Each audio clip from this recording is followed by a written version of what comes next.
প্রাণ খুলে মহব্বতের সাথে সকলে পড়েন।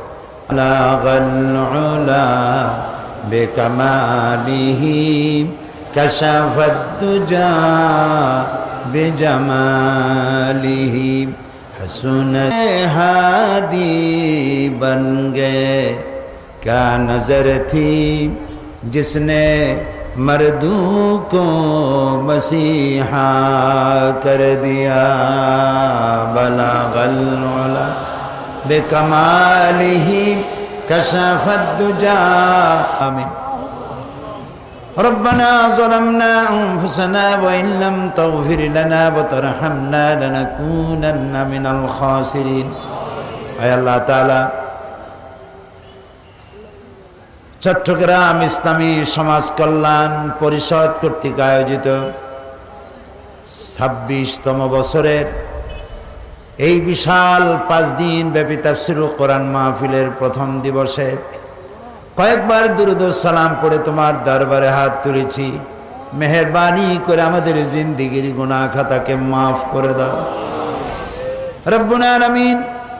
এই মাহফিলের শুরু থেকে যারা এই মাহফিলে সাহায্য করতেন, মঞ্চে বসতেন, মাহফিলে আসতেন, তাদের মধ্য থেকে আজ যারা বেঁচে নাই, আল্লাহ তাআলা কোরআনের বরকতে তাদের জান্নাতের মেহমান বানায়া নাও।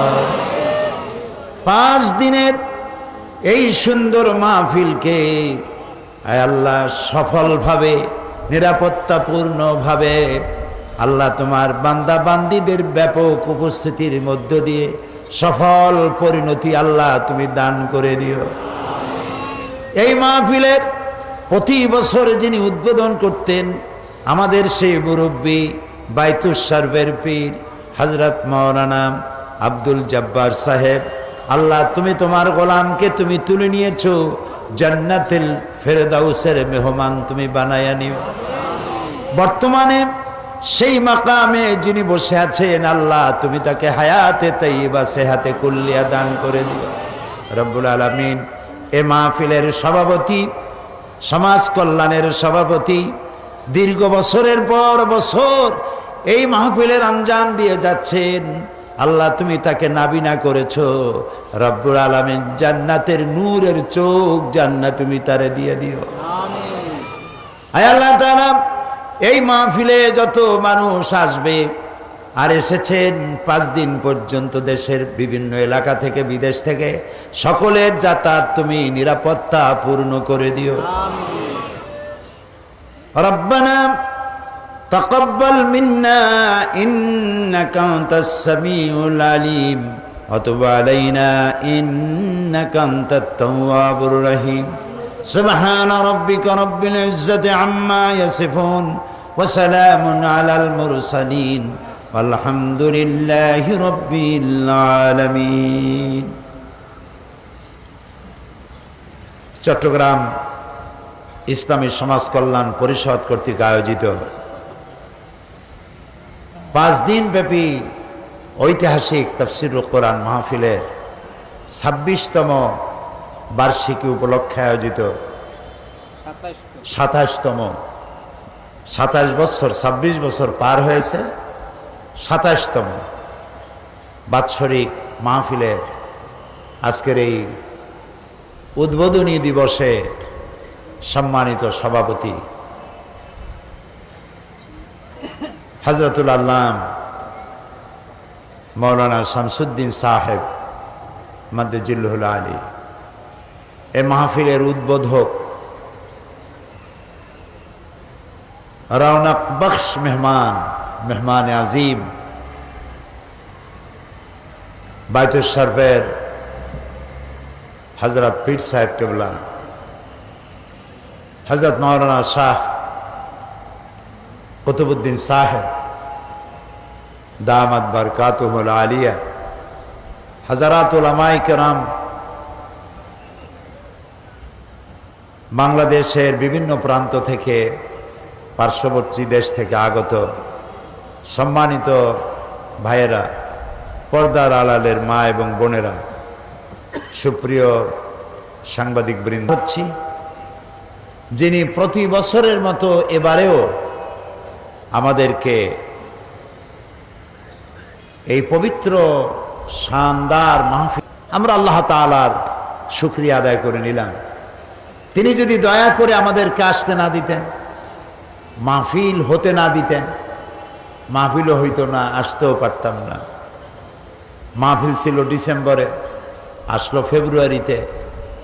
আল্লাহ তাআলা এর মধ্যেও কোনো কল্যাণ রেখেছেন যে আমরা বুঝি না, তিনি খুব ভালো জানেন। ওয়াল্লাহু আ'লাম ওয়া আনতুম লা তা'লামুন। তো আল্লাহ তাআলা দয়া করে কোরআন শোনার জন্য আসার তৌফিক দিয়েছেন, এজন্য আমরা ভাগ্যবান। আর ভাগ্যবান ছাড়া কোরআনের কাছে কেউ আসতে পারে না। যাদের কিসমত ভালো, যাদের তকদির ভালো, তারাই আসতে পারে আল্লাহর কোরআন শুনতে। এগুলি পাওয়া যায় না। এই পৃথিবীতে এখন 600 কোটির উপরে মানুষ বসবাস করছে। এই 600 কোটি মানুষের মধ্যে মাত্র 150 কোটি মানুষ ঈমান আনতে সক্ষম হয়েছে, আলহামদুলিল্লাহ। তো হেদায়েতের মালিক এবং কোরআন বুঝতে পারা, আমল করতে পারা, কোরআন অনুযায়ী চলতে পারা, এটি আল্লাহ তাআলা যাদের কিসমতে রেখেছে তাদের পক্ষেই সম্ভব। আর যাদের কপালে নাই তাদের পক্ষে সম্ভব নয়। এই জন্য আমরা দেখেছি নবী করিম সাল্লাল্লাহু আলাইহি ওয়াসাল্লামের ঘরের কাছে আবু জাহাল, উতবা, শাইবা, মুগীরা, একদম নবী করিম সাল্লাল্লাহু আলাইহি সাল্লামের শৈশব, কৈশোর, যৌবন, নবুয়ত প্রাপ্তি পর্যন্ত চোখে দেখলো, কিন্তু কপালে ঈমান হলো না, ইসলাম হলো না। আর হাজার হাজার মাইল দূর আবিসিনিয়া থেকে এলেন বেলালে হাবশি, রোম থেকে এলেন সোহাইব, হাজার হাজার মাইল দূর থেকে এসে ইসলাম নসিব হলো, জান্নাতের সার্টিফিকেট পাইলেন। সুবহানাল্লাহ। এটি তকদিরের ব্যাপার, কিসমতে না থাকলে হয় না। লাকাল হামদু বিল ঈমান ওয়ালাকাল হামদু বিল ইসলাম ওয়ালাকাল হামদু বিল কোরআন। আল্লাহর শুকর আদায় করে কি কুলাইতে পারবো? এ পৃথিবীর হাজারো লাখো কোটি জাতি, ধর্ম, বর্ণের মধ্যে আল্লাহ মুসলমানের ঘরে আমাদের পয়দা করেছেন, শুকর আদায় করি আলহামদুলিল্লাহ। অসংখ্য নবীদের মধ্যে যিনি শ্রেষ্ঠ, যিনি আশরাফুল আম্বিয়া, যিনি সাইয়্যিদুল মুরসালিন, যিনি ইমামুল মুত্তাকিন, যিনি রাহমাতুল লিল আলামিন, তার মতো বিশ্ব নবীর উম্মতের মধ্যে দয়া করে আমাদের মতো অযোগ্য, অপদার্থ, গুনাহগার, আমাদের মতো লোক আল্লাহ যে রসুলের উম্মতের মধ্যে শামিল করেছেন, বিনীতভাবে শুকর আদায় করি আলহামদুলিল্লাহ। আল্লাহ তাআলা বহু কিতাব দিয়েছেন, সেই কিতাবের মধ্যে সর্বশ্রেষ্ঠ কিতাব যেটি, সেই কোরআন আমাদের জন্য আল্লাহ তাআলা বরাদ্দ করেছেন। সুবহানাল্লাহ। জাবুর আল্লাহ নাজিল করেছেন, তাওরাত তিনি নাজিল করেছেন, ইনজিল তিনি নাজিল করেছেন। কিন্তু কোনো একখানি কিতাবের আল্লাহ তাআলা দায়িত্ব নেন নাই যে আমি এটিকে হেফাজত করব। কিন্তু আপনার আমার কাছে যে কিতাব আল্লাহ দিলেন, এই কিতাব সম্পর্কে আল্লাহ তাআলা বলেছেন এটা হেফাজতের দায়িত্ব আমি নিয়ে নিলাম। সুবহানাল্লাহ। এটা এই জন্য যে অন্য অন্য নবীদের উপরে কিতাব আসছে, শরীয়ত পূর্ণ হয় নাই, সেই জন্য আল্লাহ তাআলা ওটাকে ইনকমপ্লিট, নবী আরো আসবে, শরীয়ত পূর্ণ করা হয় নাই, নবী আরো আসবে, শরীয়ত ইনকমপ্লিট থেকে গেছে। আপনার আমার নবী বিশ্ব নবী মুহাম্মদ রাসূলুল্লাহ প্রাণ ভরে বলেন সাল্লাল্লাহু আলাইহি ওয়াসাল্লাম, তারপরে আর কোন নবী আসবে না। লা নবিয়্যা বাদি ওয়ালা রাসূলা, আমার পরে নবীও আসবে না, রাসূলও আসবে না, তিনি শেষ। আর তার কাছে যে কিতাব আসছে, কিতাবও শেষ, আখেরি কালাম।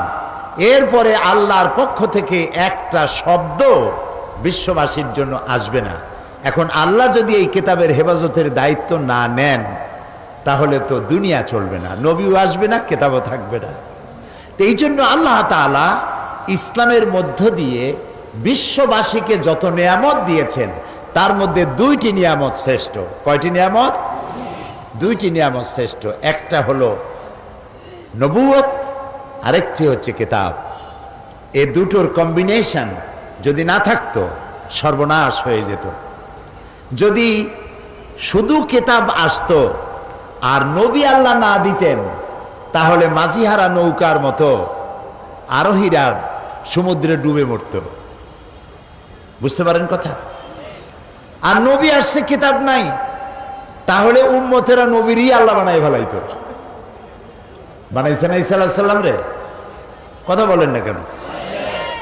সুতরাং দুটির কম্বিনেশন থাকতে হবে। সেই জন্য আল্লাহর কত দয়া, কিতাবও দিয়েছেন, নবীও দিয়েছেন।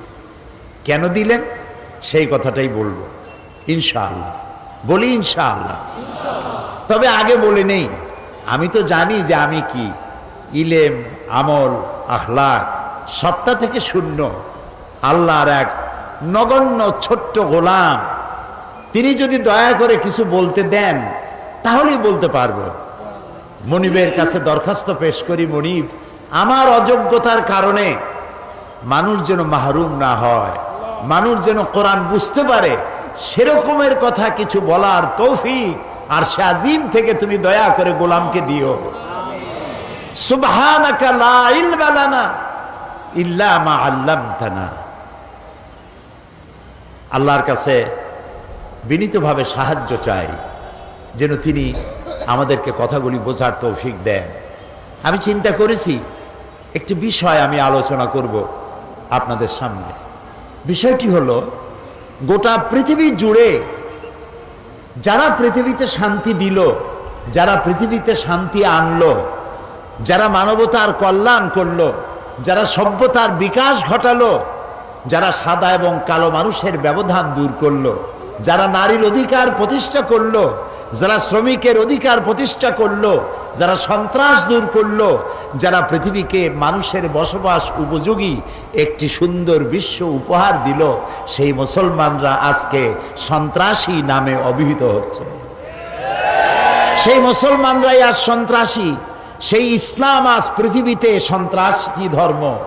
এরা ফান্ডামেন্টালিস্ট, এরা মৌলবাদী, এরা অসহিষ্ণু, এরা অগণতান্ত্রিক, এরা মানবতা বিরোধী। সব বদনাম আজ মুসলমানদের উপরে।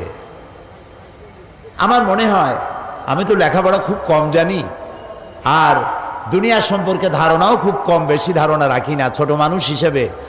আমি যতটুকুন পড়েছি আর জেনেছি, পৃথিবীকে যতটুকুন দেখেছি, তাতে আমার কাছে মনে হয়েছে পৃথিবীর মুসলমানেরা এত বড় বহুমুখী ষড়যন্ত্রের মুখোমুখি কোনো দিন হয় নাই বর্তমানে যা হয়েছে।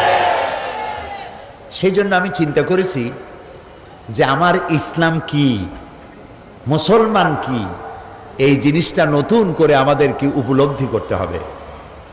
মানুষকে বুঝতে হবে আমার দিন কি, আমরা কারা, এর ব্যাখ্যাটা আসা প্রয়োজন। সেজন্য আমি বেছে নিয়েছি সূরা আলে ইমরানের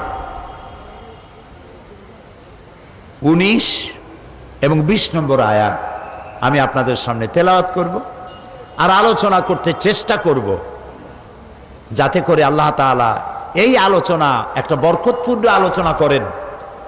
এবং যেহেতু আমি এই বিষয়টা বেছেছি এই কারণে, চট্টগ্রাম তাফসিরের মাহফিল বাংলাদেশের সেরা তাফসিরের মাহফিল এবং জামে আল আজহারের ওস্তাদ, কুয়েত, কাতার, বিভিন্ন জায়গার বড় বড় ওস্তাদের এখানে এসেছেন এবং তারা এই মঞ্চে বক্তব্য রেখেছেন এই কথা বলে যে কোরআন শরীফের এত বড় তাফসিরের মাহফিল পৃথিবীতে কোথাও হয় না। এই মাহফিলের ক্যাসেট যায় না। পৃথিবীতে এমন কোনো দেশ নাই যেখানে বাংলাদেশি মুসলমান আছে আর চট্টগ্রাম তাফসির মাহফিলের ক্যাসেট যায় নাই। পৃথিবীতে এমন কোনো ভূখণ্ড আছে বলে আমার জানা নাই। আলহামদুলিল্লাহ, রব্বানা কারীম, রব্বানা লাকাল হামদ। সুতরাং বিষয়টি খুবই গুরুত্বপূর্ণ। এই গুরুত্বপূর্ণ বিষয়টি আমাদেরকে অনুধাবন করতে হবে। শুরুতে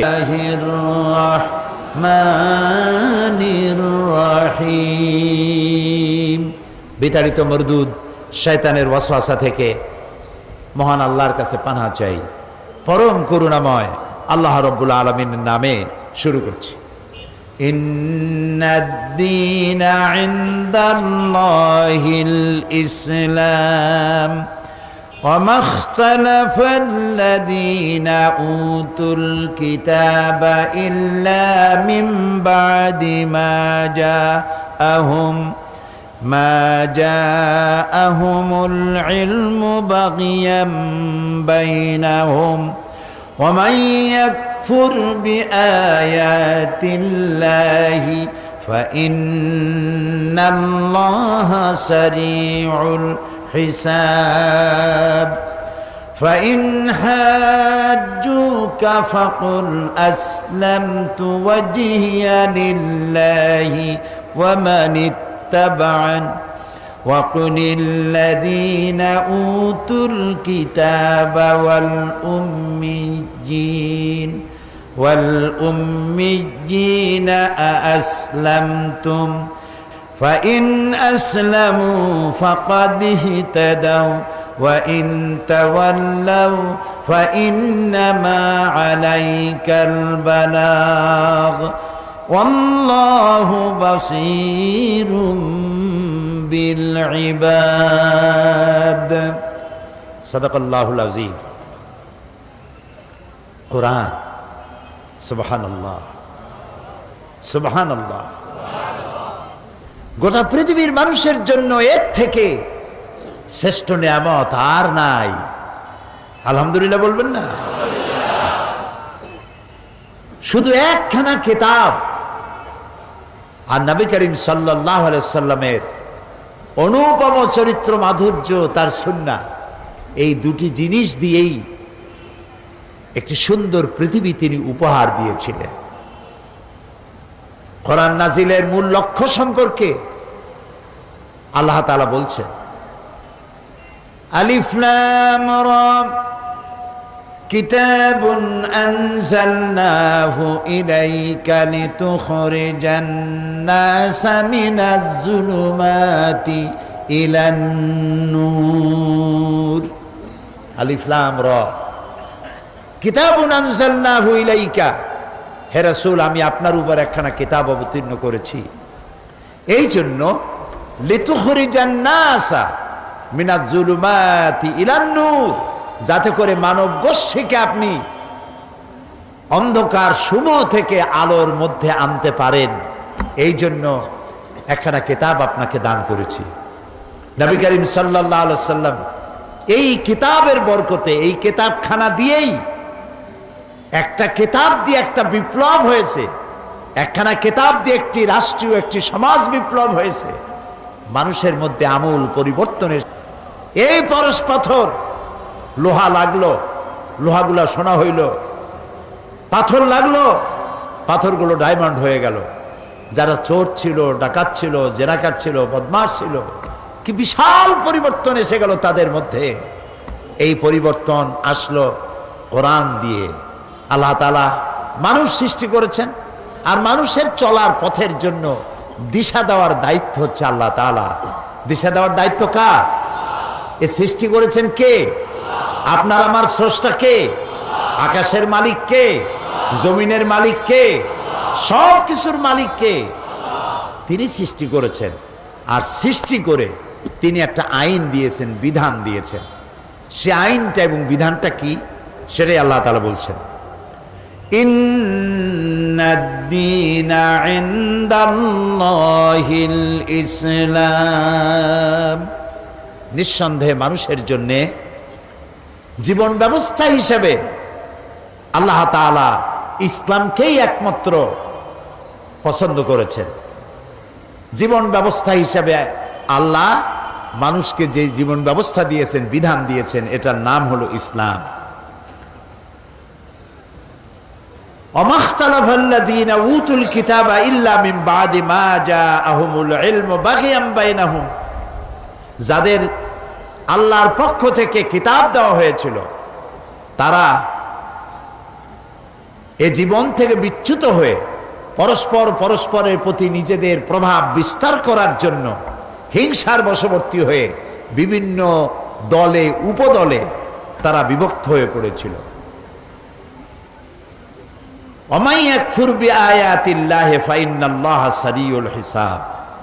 আর আল্লাহ তাআলা বলছেন, যারা আমার দেওয়া আয়াত নাজিল করার পর, আমার কিতাব পাওয়ার পর, কিতাবের জ্ঞান পাওয়ার পর যারা এর সাথে অবাধ্য হয়েছে, তাদের দ্রুত হিসাব নেওয়ার জন্য আল্লাহ যথেষ্ট।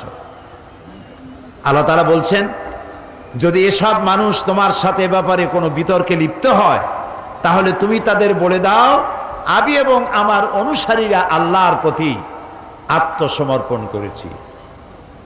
আমরা আত্মসমর্পণ করেছি। আসলামতু ফাইন আসলামু ফাকাদ ইহতাদাও। যদি তোমরা আনুগত্য করে থাকো, তাহলে তো তোমরা অবশ্যই হেদায়েত প্রাপ্ত হবে।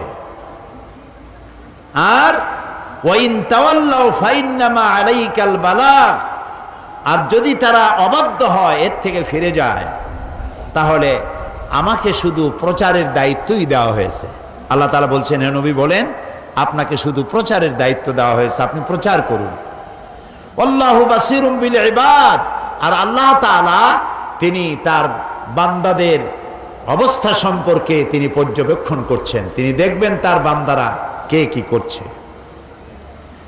প্রিয় ভাই সব, আল্লাহ তাআলা তিনি মানুষের জন্য বিধান দিয়েছেন। এই বিধান দুই রকমের। আল্লাহর বিধান, আল্লাহর আইন দুই রকমের। কয় রকমের আইন বলুন তো? দুই রকম। একটা আইন হচ্ছে প্রকৃতির জন্য, আর একটা আইন হলো মানুষের জন্য। প্রকৃতির উপরের যে আইনটা, এটাকে বলা হয় কানুনে ফিতরত। ইংরেজিতে বলা হয় ল অব নেচার, বাংলায় বলা হয় প্রকৃতির আইন। আর একটা আইনকে আরবিতে বলা হয় তাশরিঈ, শরীয়ত, আল্লাহ কর্তৃক অবধারিত আইন। খুব লক্ষ্য করবেন, বিষয়টা একটু কঠিন, কিন্তু সহজ করতে চেষ্টা করব ইনশাআল্লাহ। বলি আমরা ইনশাআল্লাহ। তো আল্লাহর আইন আমি বলেছিলাম প্রথমে কয় প্রকার? দুই প্রকার। একটা হলো প্রকৃতির জন্য, আর একটা হলো মানুষ আর জিনের জন্য। প্রকৃতির জন্য যে আইন, এই আইন মানতে প্রকৃতি বাধ্য, সে আইন তাদের মানতে হবে। যেমন চন্দ্র, সূর্য, গ্রহ, নক্ষত্র, পাহাড় পর্বত, কীট পতঙ্গ, নদ নদী, গাছপালা, তরুলতা, সব আল্লাহর আইন মানতে বলে আমার সামনে আনুগত্যের মস্তক অবনত করে দিয়েছে। ইচ্ছায় হোক অনিচ্ছায় হোক, আল্লাহর আইন তারা মানতে বাধ্য। যেমন এখন বাংলাদেশে দিন না রাত? রাত। সূর্যের এটা মাজাল নাই, সূর্যের এই ক্ষমতাই নাই এখন বাংলাদেশে সে উদিত হয়। এখন সূর্য উদিত হয়েছে আমেরিকায়। বেলা যখন 12টা যা বাজবে, তখন রাত আসতে পারবে না। রাত দুপুরের সময় সূর্য আসতে পারবে না। কে নিয়ন্ত্রণ করে বলেন? আল্লাহ রাব্বুল আলামিন বলেন, লাশ-শামসু ইয়ানবাগী লাহা আন তুদরিকাল কমারা ওয়ালাল লাইলু সাবিকুন নাহার ওয়া কুল্লুন ফি ফালাকি ইয়াসবাহুন। লাশ-শামসু ইয়ানবাগী লাহা আন তুদরিকাল কমার। সূর্যের এই ক্ষমতা নাই যে চন্দ্রকে অতিক্রম করে, চন্দ্রের ক্ষমতা নাই সূর্যের সাথে ধাক্কা লাগে। রাত দিনের মধ্যে প্রবেশ করতে পারবে না, দিন রাতের মধ্যে প্রবেশ করতে পারবে না। ওয়া কুল্লুন ফি ফালাকি ইয়াসবাহুন। যা আছে মহাশূন্যে সব ঘুরছে। চাঁদ ঘোরে, সূর্য ঘোরে, তারকা ঘোরে, পৃথিবী ঘোরে, যা আছে মহাশূন্যে সব কি করতেছে বলেন? সব ঘুরতেছে, ঘূর্ণয়মান, সব গতিশীল। কারো সাথে কারো সংঘর্ষ হয় না। এই যে সংঘর্ষ হয় না, এখানে কার আইন কার্যকর? আমাদের দেশে এই যে চট্টগ্রাম বাণিজ্যিক রাজধানী, কমার্শিয়াল ক্যাপিটাল, এই কমার্শিয়াল ক্যাপিটালকে, এই বাণিজ্যিক রাজধানীকে নিয়ন্ত্রণ করার জন্য ট্রাফিক আইন আছে। এখানে গাড়ি ঘোড়া সব চলাফেরা করছে, এটাকে নিয়ন্ত্রণ করার জন্য ট্রাফিক ল আছে, এটার জন্য সিগন্যাল লাইট আছে, এটার জন্য ট্রাফিক পুলিশ আছে।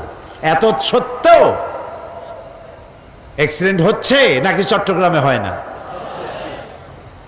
ঢাকায়, সিলেটে, সারা বাংলাদেশ, সারা পৃথিবী অ্যাক্সিডেন্ট হচ্ছে।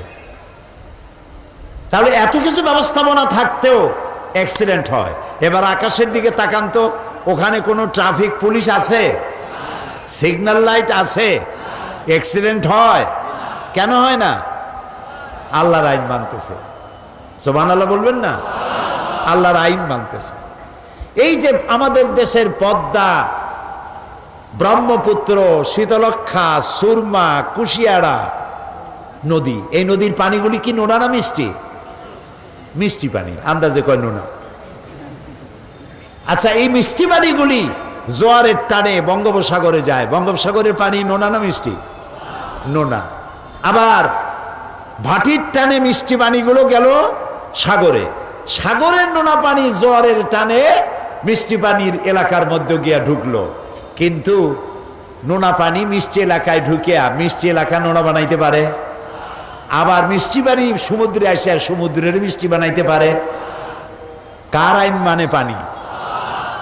আল্লাহ রাব্বুল আলামিন বলেন, মারাজাল বাহরাইনি ইয়ালতাকিয়ান বাইনাহুমা বারযাখুন লা ইয়াবগিয়ান। একই সমান্তরালে সমুদ্রের পানি প্রবাহিত হচ্ছে, দরিয়ার পানি প্রবাহিত হচ্ছে, মাঝখানে কোনো পার্টিশন নাই, হিজাব নাই, পর্দা নাই। নোনা পানির এলাকা মিষ্টি হচ্ছে না, মিষ্টি পানির এলাকা নোনা হচ্ছে না। কার আইন মানে? একই মাটির ফসফরাস, একই মাটির উপাদান, একই সূর্যের আলো, একই বাতাস, একই অক্সিজেন, একই উপাদান দিয়া পাশাপাশি তাল গাছ, নারকেল গাছ, কলা গাছ, সুপারি গাছ, আম গাছ, লিচু গাছ দাঁড়িয়ে আছে পাশাপাশি। সুপারি গাছে আম হলো না, খেজুর গাছে কমলা হলো না, ডালিম গাছে লিচু হলো না, আম গাছে কাঁঠাল হলো না। যার যার জায়গায় দাঁড়াইয়া বিভিন্ন রকমের গাছে বিভিন্ন রকমের স্বাদের ফল হলো। সুপারি গাছ, খেজুর গাছ পাশাপাশি। খেজুর গাছ মাথা কাটলে রস বেরোয়, মিষ্টি রস। খেজুর গাছের মাথা কাটলে মিষ্টি তো ভালো কোনো রসই বাইর হয় না, ঠিক কিনা? কার আইন মানে? আল্লাহ রাব্বুল আলামিন বলেন, ওয়ালান তাজিদা লিসুন্নাতিল্লাহি তাহওয়িলা, ওয়ালান তাজিদা লিসুন্নাতিল্লাহি তাবদীলা। আমার প্রকৃতির আইন, কানুনে ফিতরাতের ভেতরে কোনো পরিবর্তন তোমরা দেখতে পাবে না। এখানে আল্লাহ তাআলার যে আইন, সে আইন অনুযায়ী আল্লাহ তাআলা পরিচালিত হচ্ছে গোটা বিশ্ব চরাচর। কোনো পরিবর্তন এখানে নাই। সুতরাং এই আইন হলো প্রকৃতির জন্য, সে আইন তারা মানতে বাধ্য, তারা আইন অমান্য করে না। কিন্তু মানুষকে আল্লাহ আইন মানতে, ওরা আইন মানতে বাধ্য, কিন্তু মানুষকে আল্লাহ তাআলা আইন মানতে বাধ্য করেন নাই। সুবহানাল্লাহ বলেন। গোটা বিশ্ব আল্লাহর আইন মানবে। চন্দ্র কোনোদিন আল্লাহর হুকুম ছাড়া, সূর্য আল্লাহর হুকুম ছাড়া কোনোদিন পশ্চিম দিক থেকে উদিত হবে না কিয়ামতের আগে। এটা ঠিক কিনা? সুতরাং এই আইনগুলি তাদের উপরে অবধারিত, সেই অবধারিত আইনগুলি তারা মেনে চলছে সঠিকভাবে। কিন্তু এইভাবে করে আল্লাহ তাআলা মানুষকে আইন মানতে বাধ্য করেন নাই। কেন? আল্লাহ তাআলা বলছেন, আমি মানুষকে আইন মানার জন্য বাধ্য করি নাই, কারণ হলো ওয়ালাকাদ কাররামনা বানি আদম, আদম সন্তানকে আমি মর্যাদা দিয়েছি, সম্মানিত করেছি। সমস্ত সৃষ্টির ভিতরে সেরা সৃষ্টি কে তা আমরা জানি না, মানুষ। এই যে বলে 18,000 মখলুকাত, বলে না মানুষে, এটা একটা ভুল কথা। কে গুনছে 18,000 মখলুকাত? বলে 130 ফরজ। পাইছো কোথায় 130 ফরজ? এগুলি ভুল কথা। মখলুকাত কত, আল্লাহ কত সৃষ্টি করেছেন, পৃথিবীর সমস্ত বিজ্ঞানীরা আজও গুণে শেষ করতে পারে নাই। সমুদ্রের বেলাভূমিতে বালুকণা কেউ যদি গুণে শেষও করতে পারে, আল্লাহর সৃষ্টি কত তা গুণে শেষ করা যাবে না। সমস্ত সৃষ্টির ভিতরে আল্লাহ তাআলা শ্রেষ্ঠ সৃষ্টি বানাইছে কারে? বলে আপনারা সৃষ্টির সেরা হইলেন কোন দিক থেকে?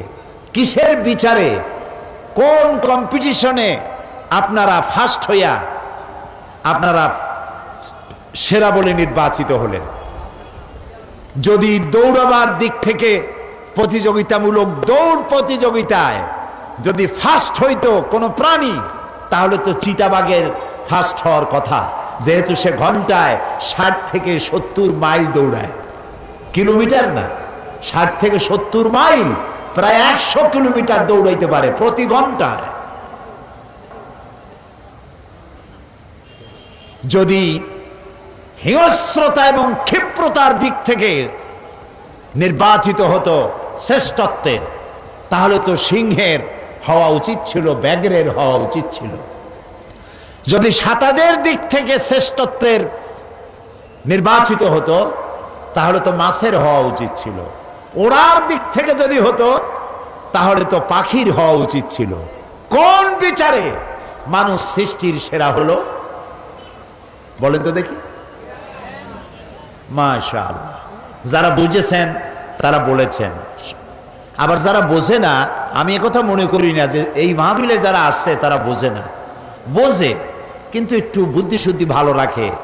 তারা একটু, যারা বেশি বোঝেন বলে ফেলেছেন, আর যারা তার থেকে বেশি বোঝেন তারা মনে করেছেন কোন জবাব দিয়ে কোন জ্বালা, তার থেকে চুপ করে থাকাই বেটার। মানুষকে আল্লাহ তাআলা জ্ঞানের জন্য শ্রেষ্ঠ করেছেন। সুবহানাল্লাহ। আপনি কি লক্ষ্য করেছেন, গাভীর পেট থেকে বাচ্চাটা পড়লো, ছাগলের পেট থেকে বাচ্চাটা পড়লো, পড়িয়া দাঁড়ায়, দাঁড়াইয়া পড়ে যায়, দাঁড়ায় পড়ে যায়, এরপরে দৌড় মারে। সুবহানাল্লাহ। কিন্তু একটা মানুষের বাচ্চা, ওর দাঁড়াইতে দৌড়াইতে কয় বছর সময় লাগে। খুলিকাল ইনসানু দাঈফা, আল্লাহ তাআলা বলেছেন মানুষকে আমি বানাইছি একদম দুর্বল করে। সুবহানাল্লাহ। কি দুর্বল, কান্দা ছাড়া ভাষা নাই, পেশাব পায়খানায় পড়ে থাকে, মা সাফ না করলে তার কোনো উপায় থাকে না। এই মানুষ সৃষ্টির সেরা কেমনে হইল? আল্লাহ তারে জ্ঞান দিল, এমন জ্ঞান দিল যে জ্ঞান দিয়ে সে গাড়ি আবিষ্কার করলো। গাড়ি আবিষ্কার করিয়া সে এখন চিতাবাঘরে পাশে ফালায় থুইয়া মারলো দৌড়। 150-200 মাইল স্পিডে চলছে। জাপান ট্রেন আবিষ্কার করেছে 350 থেকে 400 কিলোমিটার বেগে দৌড়ায় পার আওয়ার। চিন্তা করছে এখন বাঘ কোথায় পড়ে রয়েছে। দেখেন, এগুলো দেখবেন, দেখলে জ্ঞান আরো বাড়বে। টেলিভিশনে খালি ওই কোথাকার আইডল নাকি একটা হয়েছে ইন্ডিয়ায়, কতগুলা ওপেন কনসার্ট। কি ওপেন কনসার্ট? মাথায় কতগুলো চুল, এদিকে ভালা একবার, ওদিকে ভালা একবার, 3টা সিক দেয়, 2টা লাভ দেয়, আর মানুষ অস্থির হয়ে যায়। কি সর্বনাশ, কি দেখিলাম মায়ের, কপাল পোড়া যত। টেলিভিশনের ভিতরে ন্যাশনাল জিওগ্রাফি দেখেন, ডিসকভারি দেখেন, এনিম্যাল প্ল্যানেট দেখেন, সেজদা দিতে ইচ্ছা করবে আল্লাহরে। কি সব প্রাণী তিনি বাড়াইছেন। সুবহানাল্লাহ। এবং প্রত্যেককে সৃষ্টি করে তার আবার আহার যোগাবার জন্য তার ব্যবস্থা করে দিয়েছেন। খাবে কেমনে সে কায়দাটাও করে দিয়েছেন। এক রকমের জীব দেখলাম, এতটুকুন লম্বা, সে তার শিকার ধরবে, ফড়িং জাতীয়। ফড়িং এর কাছে দেখলে ফড়িংকে আর বসে থাকবে, সে তো উড়ে যাবে, সেই জন্য সে দূরে থাকে। দূরে থেকে ফড়িংটা ধরার জন্য নিজের জিব্বাটা ফিকে মারে। জিব্বায় এমন আটা, ফড়িংটারে দূরের থেকে ধরে এনে গিলে খাই ফেলে দেয়। পানির ভিতরে এক প্রকারের মাছ দেখলাম। সেই মাছগুলির তাকে যখন খাইতে আসে অন্য মাছেরা, কিলিং ফর লিভিং, ও বাঁচার জন্য হত্যা করে, বাঁচার জন্য খায়। যখন সে অন্য কিছু একটা তারে খাইতে আসছে, তখন তার পিছনের দরজা দিয়া এক প্রকারের কিছু একটা ছেড়ে দেয়, দিলে পরে আশেপাশের পানিগুলো ইলেকট্রিফাইড হয়ে যায়। পরে যে আক্রমণ করতে আসে সে ওই বিদ্যুতাহত হয়ে সে ফিরে চলে যায়, ওরে ধরতে পারে না। অথবা পানিগুলি কালো হয়ে যায়, ওরে দেখতে পারে না, সে আত্মগোপন করে চলে যায়। এই আত্মরক্ষার জ্ঞানও আল্লাহ তাআলা ওকে দান করেছেন। তো আমরা দৌড়ের দিক থেকে জ্ঞানের কারণে চিতাবাঘের পাশে ফেলাই দিলাম। প্লেন আবিষ্কার করে পাখির সাথে উড়লো, চট্টগ্রাম থেকে ডানা মেললো বিমান। কোথার পাখি কোথায়, ও উড়ে বাঁশখালী যাওয়ার আগে আমি জেদ্দা গিয়ে নামলাম। ঠিক কিনা? ঠিক কিনা? পানির ভিতরে মাছেরা সাঁতরায়, স্পিড বোট তৈরি করে মাছের ভালায় থুয়া কোথার থেকে কোথায় গেলাম। তিমি মাছটাকে পানির মধ্যে, সমুদ্রের মধ্যে সাবমেরিন আবিষ্কার করে এই মানুষ সাবমেরিনে ভাসে ভালায় থুয়া প্রশান্ত মহাসাগরের মধ্য দিয়া আটলান্টিকের ভেতরে সমুদ্র উথাল পাথাল করে দিয়ে এক প্রান্ত থেকে আর এক প্রান্তে চলে যায়। যে সাপের দংশন খেলে মানুষ মারা যায়, সেই সাপের গর্তের মধ্য থেকে টেনে বের করে, এই যে ফনা ধরে যে সাপ, চট্টগ্রামে কি কয়, ঠোক মারলেই মরে মানুষ, ওইটা কি কয়? হ্যাঁ, গৌরব। হ্যাঁ, নোংরা। আচ্ছা, আপনি বোঝেন, আমি বুঝলাম না, আপনারা বুঝলে হইল। জি, এই যে সাপ বইপত্রে লেখে কেউটে সাপ বা পদ্ম গোখরো, গোখরো সাপ বলে। হ্যাঁ, আপনারা বুঝলেই হইল। এই মারাত্মক সাপ যাতে এমনি মারলেই জীবন চলে যায়, সেই সাপগুলি গর্তের ভেতর থেকে টেনে এনে তার 20 দাঁত ভাঙ্গিয়া বাজারে নিয়ে ডুগডুগি বাজায়, তারপরে ভণা ধরে খেলা দেখাইয়া বদ্দার হাটের বড় বড় গরুর গোস্ত কিনিয়া ভুনা করিয়া মজার খাওয়া খায়, লোট্টা ফিস দিয়া খাসিয়া দিয়ে রান্না করে খায়। এটা কি দিয়ে করলো? কি দিয়া করছে? বুদ্ধি দিয়ে। বুদ্ধির কারণেই আল্লাহ তাআলা বলেছেন, আইন তোমার উপরে আমি বাধ্যতামূলক করলাম না। সুবহানাল্লাহ বলবেন না? আমি তোমারে বাধ্য করলাম না। আল্লাহ তাআলা বলছেন, ফামান শাআ ফালিউমিন ওমান শাআ ফালিয়াকফুর। সুবহানাল্লাহ কোন আগেই। ও বান্দা, তুমি ইচ্ছে করলে আমার উপরে ঈমান আনতেও পারো, আমার বাধ্য, আমার আনুগত্য করতেও পারো, আর ইচ্ছে করলে আমার অবাধ্য হতে পারো। আমি তোমার ইখতিয়ার দিলাম। দুনিয়ায় কোন সৃষ্টিকে আমি ইখতিয়ার দেই নাই, আমার হুকুম মানতেই হবে। তুমি কেবলমাত্র মানুষ, আমি তোমারে এইটা দিয়ে দিলাম। ইচ্ছে করলে মানতে পারো, ঈমান আনতে পারো, ইচ্ছে করলে কুফরিও করতে পারো, তবে আমি দুইটা পথ দেখায় দিলাম। কাত্তাবাইয়ানার রুশদু মিনাল গাই, হক এবং বাতিলকে আলাদা করে দেখালাম, ডান পথ দেখালাম আর বাম পথ দেখায় দিলাম। পথ কয়টা? দুইটা। এদিকে ডান, এই ডান দিকের নেতৃত্ব দিয়েছে নবীরা। নবীদের পথ ধরে যদি চলো, নবীরা তোমাদের নেতৃত্ব দিয়ে নিয়ে যাবে কোথায়? বলেন সবাই, জান্নাতে। আরেকটা আছে আসহাবুশ শিমাল, এটা বাম দিক, বামপন্থী। এটা কি পন্থী? এর নেতা হলো শয়তান। বামপন্থীদের নেতা কে? চিল্লায় বলে। আমার দেশের কিছু মুসলমান কপাল পোড়া। কি পোড়া? জোরে কর। কপাল পোড়া। নিজেদের পরিচয় দেয় বামপন্থী। কত বড় কপাল পোড়া! এদের নেতা হলো শয়তান। এদের নেতা কে? শয়তান। সব পৃথিবীর বামপন্থীদের দিয়ে নেতৃত্ব দিয়ে নিয়ে যাবে কোথায়? জাহান্নামে। আল্লাহ তাআলা দুটি রাস্তা দেখালেন, একটা ডান আর একটা বাম। তোমার জ্ঞান দিছি, এখন এই জ্ঞান দিয়ে তুমি অগ্রসর হও কোন দিকে যাবা। আর এই যে তোমার স্বাধীনতা দিলাম, দিলাম এই জন্য যেহেতু আমি তোমাকে সম্মানিত করেছি। তোমারে যে আমি বানালাম, এত সুন্দর করে তো আমি কেউরে বানাই নাই। সুবহানাল্লাহ বলবেন না? আল্লাহ রাব্বুল আলামিন বলেন, লাকাদ খালাকনাল ইনসানা ফি আহসানি তাকওয়িম, সব থেকে সুন্দর করে বানিয়েছি আমি মানুষগুলিকে। আহারে, এই মানুষ দেখতে কত সুন্দর, সুবহানাল্লাহ বলবেন না? এই যে দুটো চোখ আল্লাহ দান করলেন, উপরেও হাড্ডি নিচেও হাড্ডি। একটু চিন্তা করেন তো, চোখ দুইটা যদি দুই হাড়ের মাঝখানে না হইয়া কুমিরের মতো চোখ দুইটা যদি হইতো কপালের সামনে, ফুটবল খেলতে গিয়া হেড করতে গেলে দুইটা চোখই ডিমের মতো পোষ হয়ে যেত। আসার খাইতে চোখ দুটার কাম সারা। আল্লাহ কি সুন্দর জায়গায় হেফাজত করে রাখছেন দুইটা চোখ, সুবহানাল্লাহ।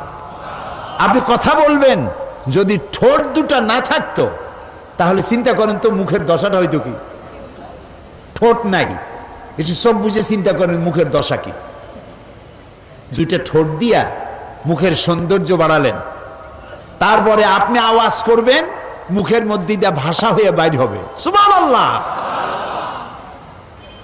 শুধু একটা জিহ্বা, একটা টেস্ট মেশিন মুখের মধ্যে আল্লাহ দিলেন, এবং এই জিহ্বাটায় কত জাতের স্বাদ আল্লাহ দান করলেন, সুবহানাল্লাহ। লট্টা ফিশের মজা আর রূপচান্দার মজা একরকম, কোরাল মাছের মজা আর শুটকি মাছের মজা একরকম, রসগোল্লার মজা আর চানাচুরের মজা একরকম, পালং শাক আর পুঁই শাক একরকম। একটা জিহ্বা, কত মজা, সুবহানাল্লাহ। এবং এই জিহ্বাটারে আল্লাহ এত নরম বানালেন, একটা চুল পড়লেও টের পাওয়া যায়, ঠিক না? একটা শক্ত রগও নাই, হাড্ডি তো নাই। জীবনের প্রথম যখন আমি পার্লামেন্টে গেলাম 1996-তে, প্রথম নতুন মেহমান আমি পার্লামেন্টের, দুই দলে বাঁধলো ঝগড়া, বোঝেন তো। স্পিকার হিমশিম খেয়ে গেছেন, হুমায়ুন রহমান চৌধুরী সাহেব ইন্তেকাল করেছেন, আল্লাহ তার প্রতি রহম করুক। আমি নতুন মানুষ তো, আমিও অবাক হয়ে গেলাম যে এইরকম লাগে নাকি পার্লামেন্টে, আইলাম কই। আমি একটা ছোট্ট চিঠি লিখলাম স্পিকার সাহেবকে, আপনি যদি অনুগ্রহ করে আমাকে ফ্লোর দেন, আমি চেষ্টা করতাম পরিস্থিতি কুল ডাউন করতে। উনি চিঠিটা পাইয়া খুব খুশি হইলেন, উনি আমার নাম ঘোষণা করলেন, আর আল্লাহর কি মেহেরবানি, দুদিকের লোকেরাই বসে পড়ল। আমি আলোচনা করতে গিয়ে বললাম, মাননীয় স্পিকার, আমরা জানি আল্লাহ তাআলা আমাদেরকে একটা জিহ্বা দিয়েছেন, খুব নরম, ভেরি সফট, এত সফট চুল পড়লেও টের পাওয়া যায়, একটা শক্ত রগ নাই, হাড্ডি নাই। আল্লাহ তাআলা জিহ্বাকে এত নরম করেছেন এই জন্য যাতে করে মানুষ নরম নরম কথা বলে। কিন্তু আমি পার্লামেন্টে ঢুকে দেখলাম, পার্লামেন্টে যারা আসছেন অধিকাংশ লোকেরাই এই নরম জিহ্বাটা দিয়া কুড়ালের কাম করে। আহারে, আল্লাহ মানুষের জিহ্বা দিচ্ছেন, নরম কথা কও, সুন্দর সুন্দর কথা কও। কিছু নেতা নেত্রী আছে, হায়রে আল্লাহ, জিহ্বা এত খারাপ। আমি বলি, যদি জিহ্বাই হয় এরকম, আর শত্রু লাগবে না, একখান জিহ্বাই যথেষ্ট। ভালো কথা কইতেই জানে না, আল্লাহ রহম করুক, বলি আমিন। আল্লাহ রাব্বুল আলামিন ঠোঁট দিলেন, জিহ্বা দিলেন, এই জিহ্বাটা নরম, আর তার চতুর্দিকে আবার শত্রু। চেনেন সেই শত্রুগুলা? কন্ত কি? দাঁত। কয়খান? 32টা শত্রুর মধ্যে একটা নরম জিহ্বা। এই জিহ্বাটা এই 32টা শত্রুর প্রতি এত দয়া তার, কোন দাঁতের মধ্যে একটা কিছু যদি ঢোকে, জিহ্বা সারাক্ষণ চেষ্টা করে গুতায় বাইর করার জন্য। মুসলমানকে এরকম হইতে হবে।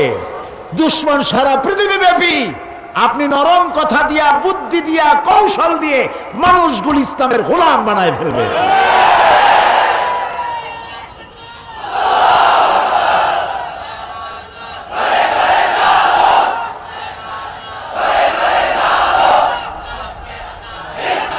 নবী করিম সাল্লাল্লাহু আলাইহি ওয়াসাল্লাম তিনি তাই করেছেন, তিনি তাই করেছেন। আচ্ছা, ও কথায় পরে আসতেছি। আল্লাহ তাআলা বলছেন যে আমি মানুষকে খুব সুন্দর করে বানাইছি। কত সুন্দর সেসব বয়ান এই তাফসীর মাহফিলে বহুত দিয়েছি, অনেক করেছি। শুধু স্মরণের জন্য বলি, এত সুন্দর করে আল্লাহ কিচ্ছু বানান নাই। সুবহানাল্লাহ বলে, লাকাদ খালাকনাল ইনসানা ফি আহসানি তাকওয়িম। কান দুইটারে আল্লাহ অনেক লম্বা করে দিতে পারতেন, গাধার মতো। কান দুইটাও যা যা দরকার সব দিয়েছেন, তবে সৌন্দর্য সহকারে দিয়েছেন। সুবহানাল্লাহ বলবেন না? আল্লাহু আকবার, আল্লাহু আকবার, রব্বানা কারীম। হাতটা দিয়েছেন, আবার আঙ্গুলগুলোর মধ্যে কবজা দিয়েছেন। এই আঙ্গুলের মাথা থেকে বাহু পর্যন্ত 6টা জোড়া আছে। কয়টা জোড়া? একটাও যদি জোড়া না থাকতো, এটা হয়তো লাঠি, হাত হইতো না, এতে ভাত খাওয়া যাইতো না। এখানে যদি জোড়া না থাকতো, কেনুতে ভাত কি মুখে দিতে পারতেন? পারতেন না। তাহলে খাবেন কেমনে? 2 হাতের মাথায় 2 জন বসবেন, একা খাইতে পারবেনই না, 2 জন লাগবেই। আঙ্গুলগুলোতে কবজা নাই, কবজা বোঝেন তো, গিরা নাই। আঙ্গুল গিরা যদি একটাও না থাকে, তাহলে তো হাত হবে না, হবে কাঁটা চামচ। খাবারের জন্য 2 জনের 2 হাতের মাথায় এক একজন বসে একজন আর একজনকে খাওয়াবে, তাও মুখে দিতে গিয়ে হয়তো গলায় গিয়ে গুঁতো লাগবে। আল্লাহ তাআলা বলছেন, একটু লক্ষ্য করো তো, কি সুন্দর করে বানাইছি তোমারে। তোমার পাও দুটো দেখো, তোমার চোখ দেখো, ঘাট দেখো, মাথা দেখো, ব্রেন দেখো, শরীরের দিকে তাকাও, কি সুন্দর করে বানালাম।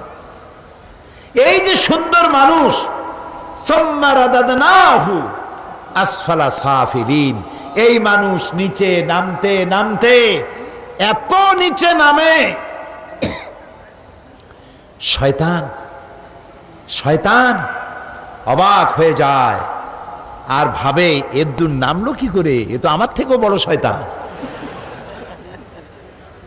দেখছেন নামছে কদ্দুর। আজ আমাদেরকে যারা গণতন্ত্র শিখাইতে আসে না কিছু, এই যে শীত মৌসুমের অতিথি পাখির মতো বিভিন্ন জায়গা থেকে আসে, আমাদেরকে গণতন্ত্র শিখাইতে আসে, আমাদেরকে সন্ত্রাস বিরোধী আন্দোলন শিখাইতে আসেন, আমাদেরকে উপদেশ দিতে আসেন, মানবতা মানবাধিকার শিখাতে আসেন। সুম্মা রাদাদনাহু আসফালা সাফিলিন। তোমরা কদ্দুর নামছো? তোমরা কি চিন্তা করেছো?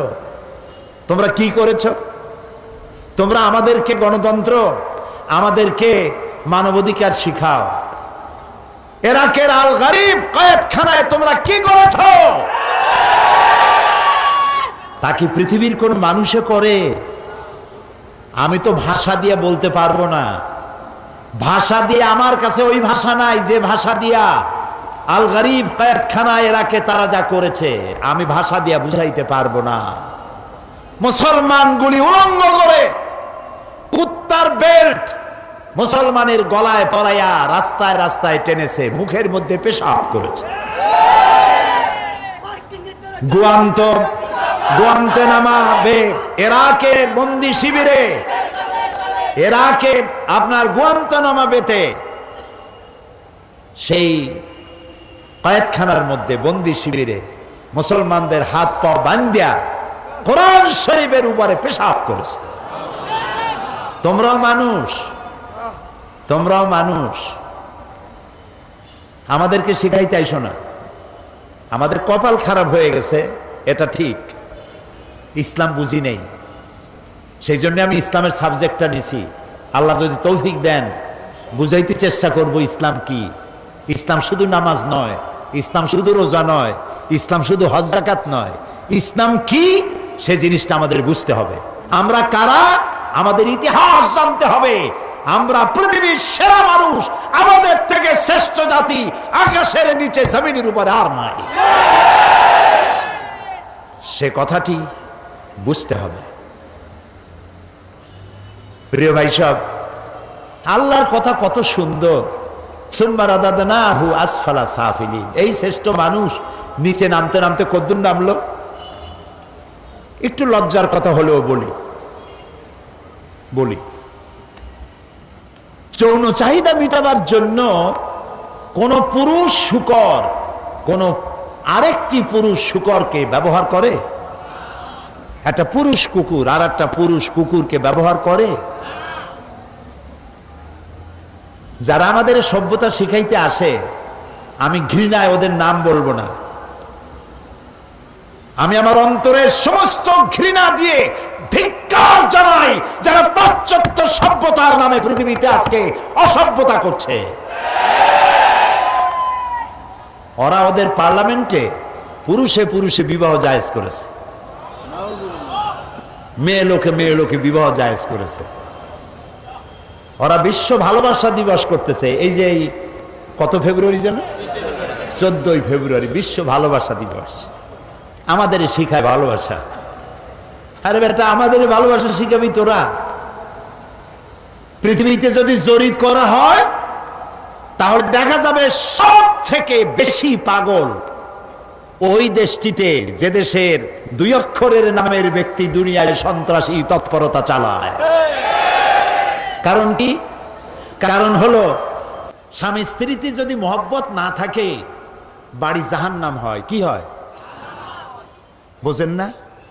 যেই বাড়িতে স্বামী স্ত্রীতে মহব্বত নাই, আপনার বাড়িতে আপনি 1000 কোটি টাকার মালিক হন, গুলশানে আর বনানীতে বাড়ি থাকুক 40টা, কিন্তু স্ত্রীর সাথে মহব্বত নাই, আপনার বাড়ি আপনার জীবন জাহান্নামের জীবন।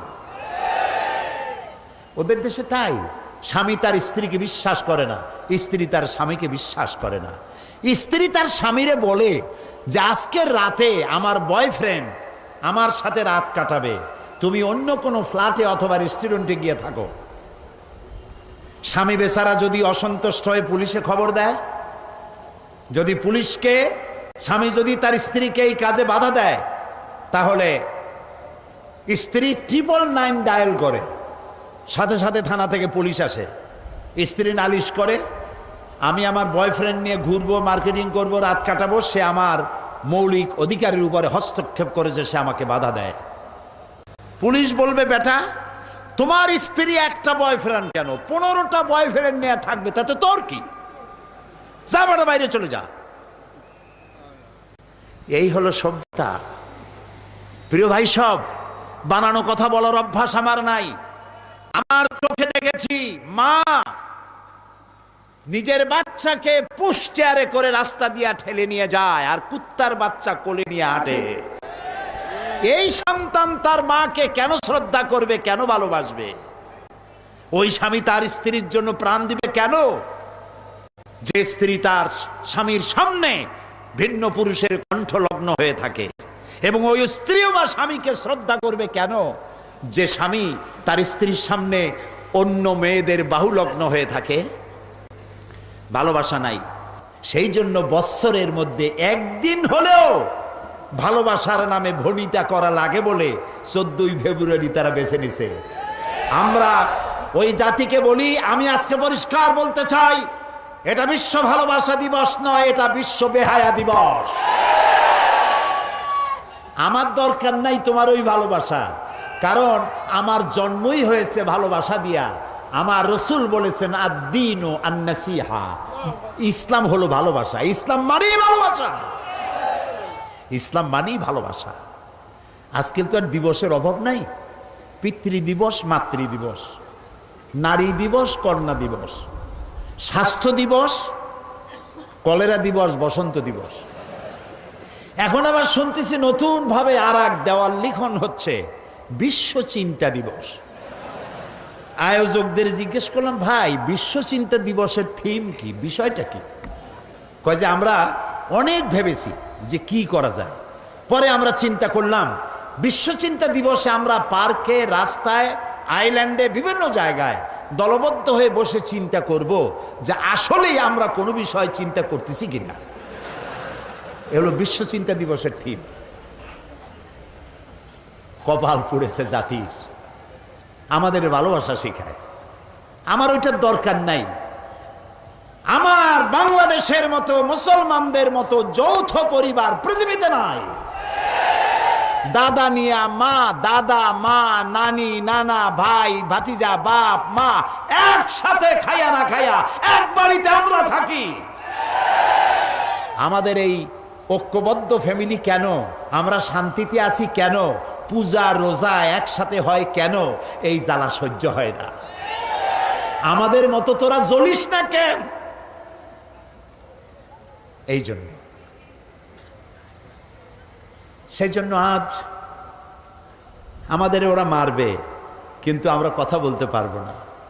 वो कत्ल भी करते चर्चा नहीं होता, हम आह भी करते बदनाम हो जाता। ও যদি হত্যাও করে তা নিয়ে কোনো সমালোচনা পর্যালোচনা নাই, কারণ সমস্ত মিডিয়া তাদের হাতের মধ্যে। আর আমাকে যখন কলিজে আঘাত করে, আমি বেদনার্ত হয়ে তীরের আঘাতে জর্জরিত হয়ে যদি আমি আহ বলি, সেটাও আমার বদনাম হয়ে যায়। বেটা তুই মুসলমান না করলি কেন? আও করতে পারবি না। যদি বলবে কি করবো, কই কিও করতে পারবি না। প্রিয় ভাই সব, সুম্মারাদাদনাহু আসফালা সাফিলিন। দিন আসতেছে, বাদাল উসরি ইউসরা। এই রাত 12 ঘন্টার বেশি থাকবে না। মেঘ আসলে সূর্য ঢেকে যায়। চিরকালের জন্য সূর্য ঢাকা থাকে না, চিরকালের জন্য রাত থাকে না। অমাবস্যার রাতের অন্ধকার কৃষ্ণ ঘন এই রাতের শেষে পূর্ব দিগন্ত আলোকিত হয়ে সূর্য উদ্ভাসিত হয়ে যায়। মেঘে ঢাকা আকাশ, মনে হয় কুয়াশায় আর সূর্য দেখা যাবে না। এরপরে আল্লাহ তাআলা কুয়াশার মেঘের মধ্য থেকে সূর্যের আলো দিয়ে পৃথিবীকে উদ্ভাসিত করে দেন। আজ যে দুরবস্থা হয়েছে মুসলমানদের, এই দুরবস্থা থাকবে না, পরিবর্তন হবেই। ইসলামের সূর্য উদিত হবে, হবে, হবে, ইনশাআল্লাহ হবে।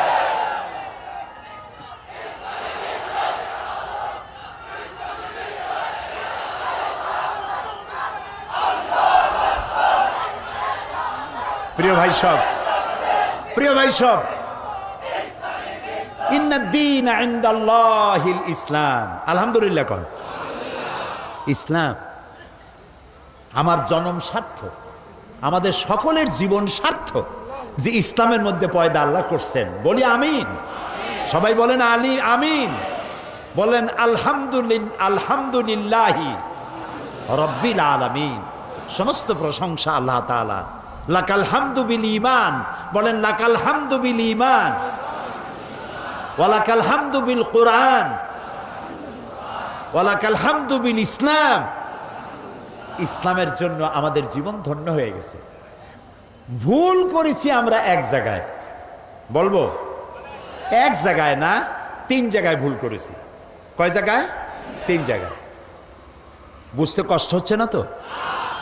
1 নম্বরে ভুল করেছি, ইসলামকে মনে করেছি একটা ধর্ম। হিন্দু, খ্রিস্টান, বৌদ্ধ, ইহুদি বিভিন্ন ধর্ম যেমন, ইসলামকে ঠিক তেমন একটা ধর্ম মনে করেছি। 1। 2 নম্বরের ভুল করেছি,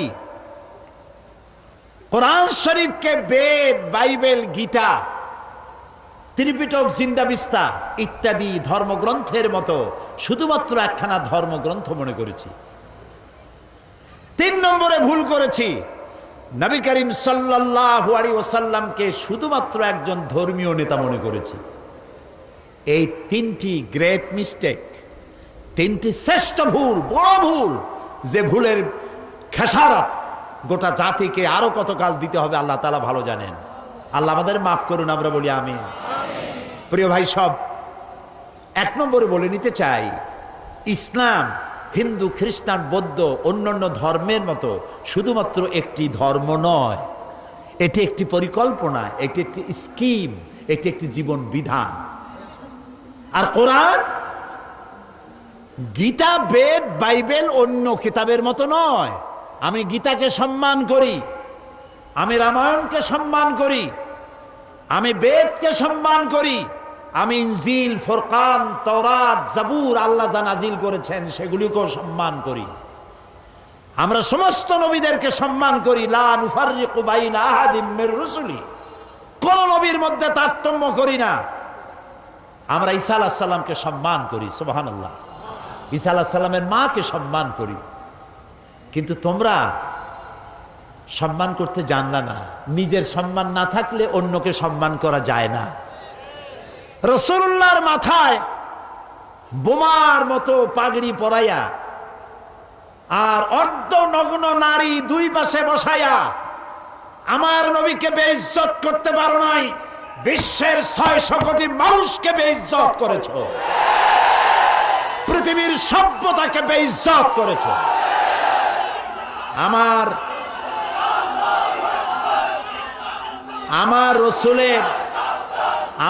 রসুলের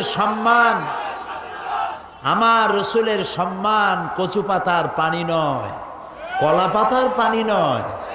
আমার রসুলের সম্মান হিমালয়ের পাহাড় সমান না। আমার রসুলের মর্যাদা আকাশ সমান না। আমার রসুলের মর্যাদা আল্লাহর আরশের সমান। আল্লাহর আরশ পর্যন্ত, আল্লাহর আরশে এই পৃথিবীর কোন মানুষকে আল্লাহ তাআলা দাওয়াত দেন নাই, আমার রসুলকে দাওয়াত দিয়েছে। কাজী তাকে অমর্যাদা তোমরা করতে পারবে না, নিজেদেরকে অমর্যাদা করেছো। এ বিষয়ে আমি পরে কথা বলবো ইনশাআল্লাহ। এখন যেটা বলতে চাই, ইসলাম এটি একটি পূর্ণাঙ্গ জীবন ব্যবস্থা। আমি আগেই বলেছি, এটি শুধু নামাজ রোজা হজ যাকাত নয়, এটি একটি জীবন ব্যবস্থা। দেখুন, নবী করিম সাল্লাল্লাহু আলাইহি ওয়াসাল্লাম যখন হেরা পাহাড় থেকে নামলেন, তিনি তো একটা দাওয়াত দিয়েছিলেন, ইয়া আইয়ুহান নাস কুলু কি কন্ত লা ইলাহা ইল্লাল্লাহ তুফলিহু। কি মজার কালেমা, আলহামদুলিল্লাহ। কর মুক্তির জন্য তোমরা এটা ঘোষণা দাও। নবী করিম সাল্লাল্লাহু আলাইহি ওয়াসাল্লাম এই ঘোষণার পর শান্তিতে থাকতে পারেন নাই, সাহাবায়ে কেরাম অত্যাচারিত হয়েছে।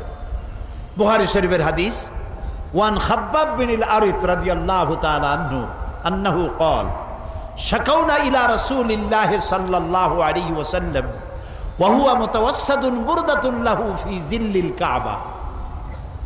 হযরতে খাব্বাব বলেন, আমরা নবী করিম সাল্লাল্লাহু আলাইহি ওয়াসাল্লামের কাছে গেলাম, গিয়ে দেখি নবীজি কাবা শরীফের ছায়ায় চাদর মুড়ি দিয়ে আরাম ফরমাচ্ছেন। আমরা পাশে গিয়ে বললাম, আলা তাদউ লানা আলা তাস্তানসিরু লানা ইয়া রাসূলুল্লাহ, হে রাসূল, আপনি কি আমাদের জন্য দোয়া করবেন না? আপনি কি আল্লাহর সাহায্য আমাদের জন্য কামনা করবেন না?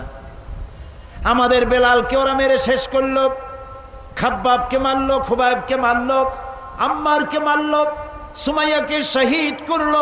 আর তো নির্যাতন সহ্য করতে পারি না, আপনি কি আমাদের জন্য দোয়া করবেন না?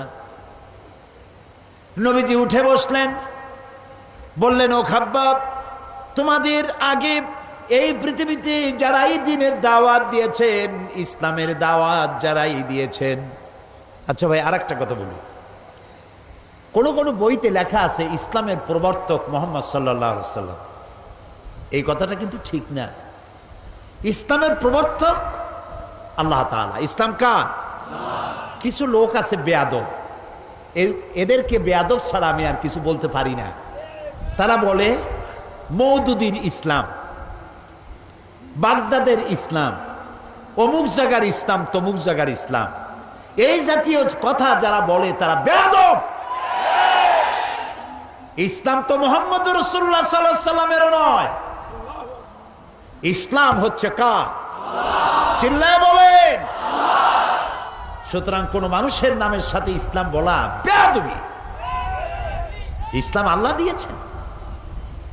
নবী করিম সাল্লাল্লাহু আলাইহি ওয়াসাল্লাম বলেছেন, খাব্বাব, তোমাদের আগে এই ইসলামের দাওয়াত নিয়ে যারাই আসছেন, প্রত্যেক নবীর সাথে তার সাথীদের সাথে এই জাতীয় ব্যবহার হয়েছে।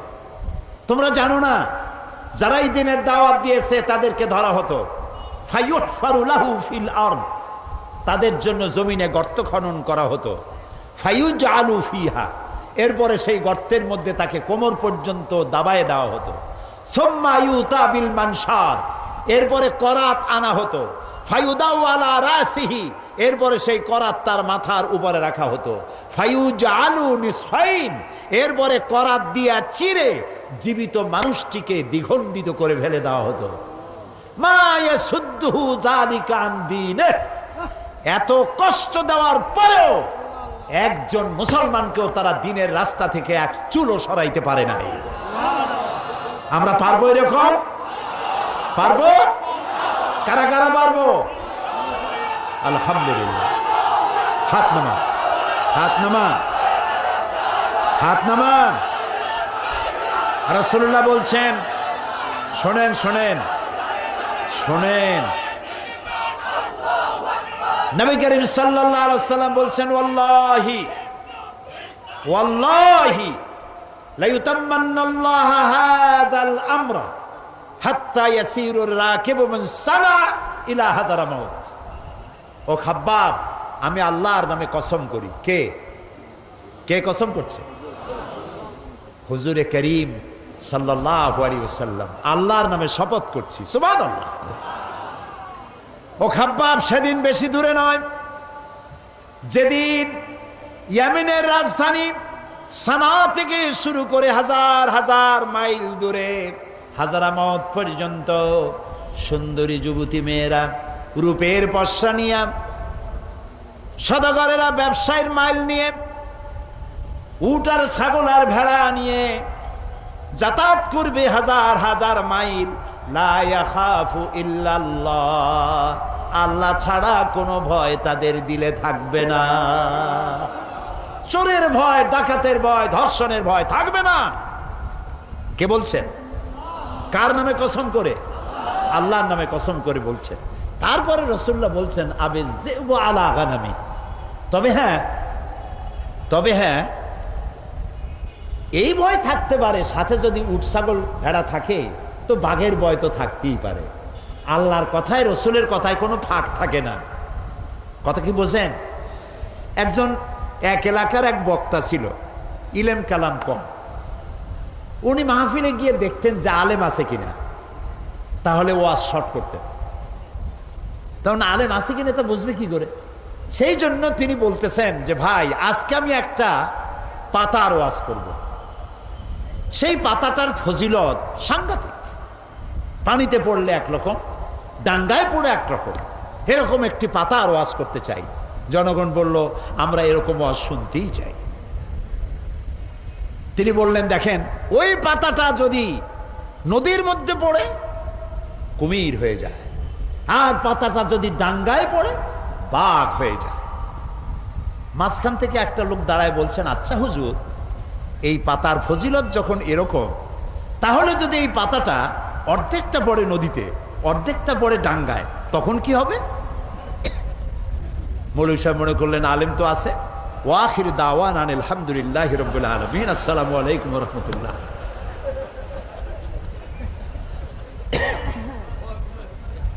তো কথার মধ্যে ফাঁক থাকে মানুষের, কিন্তু কথার মধ্যে ফাঁক থাকে না আল্লাহর, কথার মধ্যে ফাঁক থাকে না রসুলের। এখানে আল্লাহ তাআলা, রসুল বলছেন, লা ইয়াখাফু ইল্লাল্লাহ, আল্লাহ ছাড়া কোনো ভয় থাকবে না।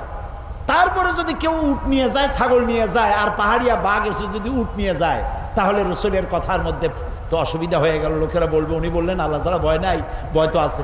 সেই জন্য রাসূলুল্লাহ বললেন, আবি যিবু আলা গানামি, এটা হতে পারে যে বাঘে তোমার উট ছাগল ভেড়া নিয়ে যাইতে পারে, কিন্তু সুন্দরীরা ধর্ষিতা হবে না, সদাগরের মাল চুরি হবে না, মানুষের জীবন নষ্ট হবে না, এরকম সমাজ আসবে।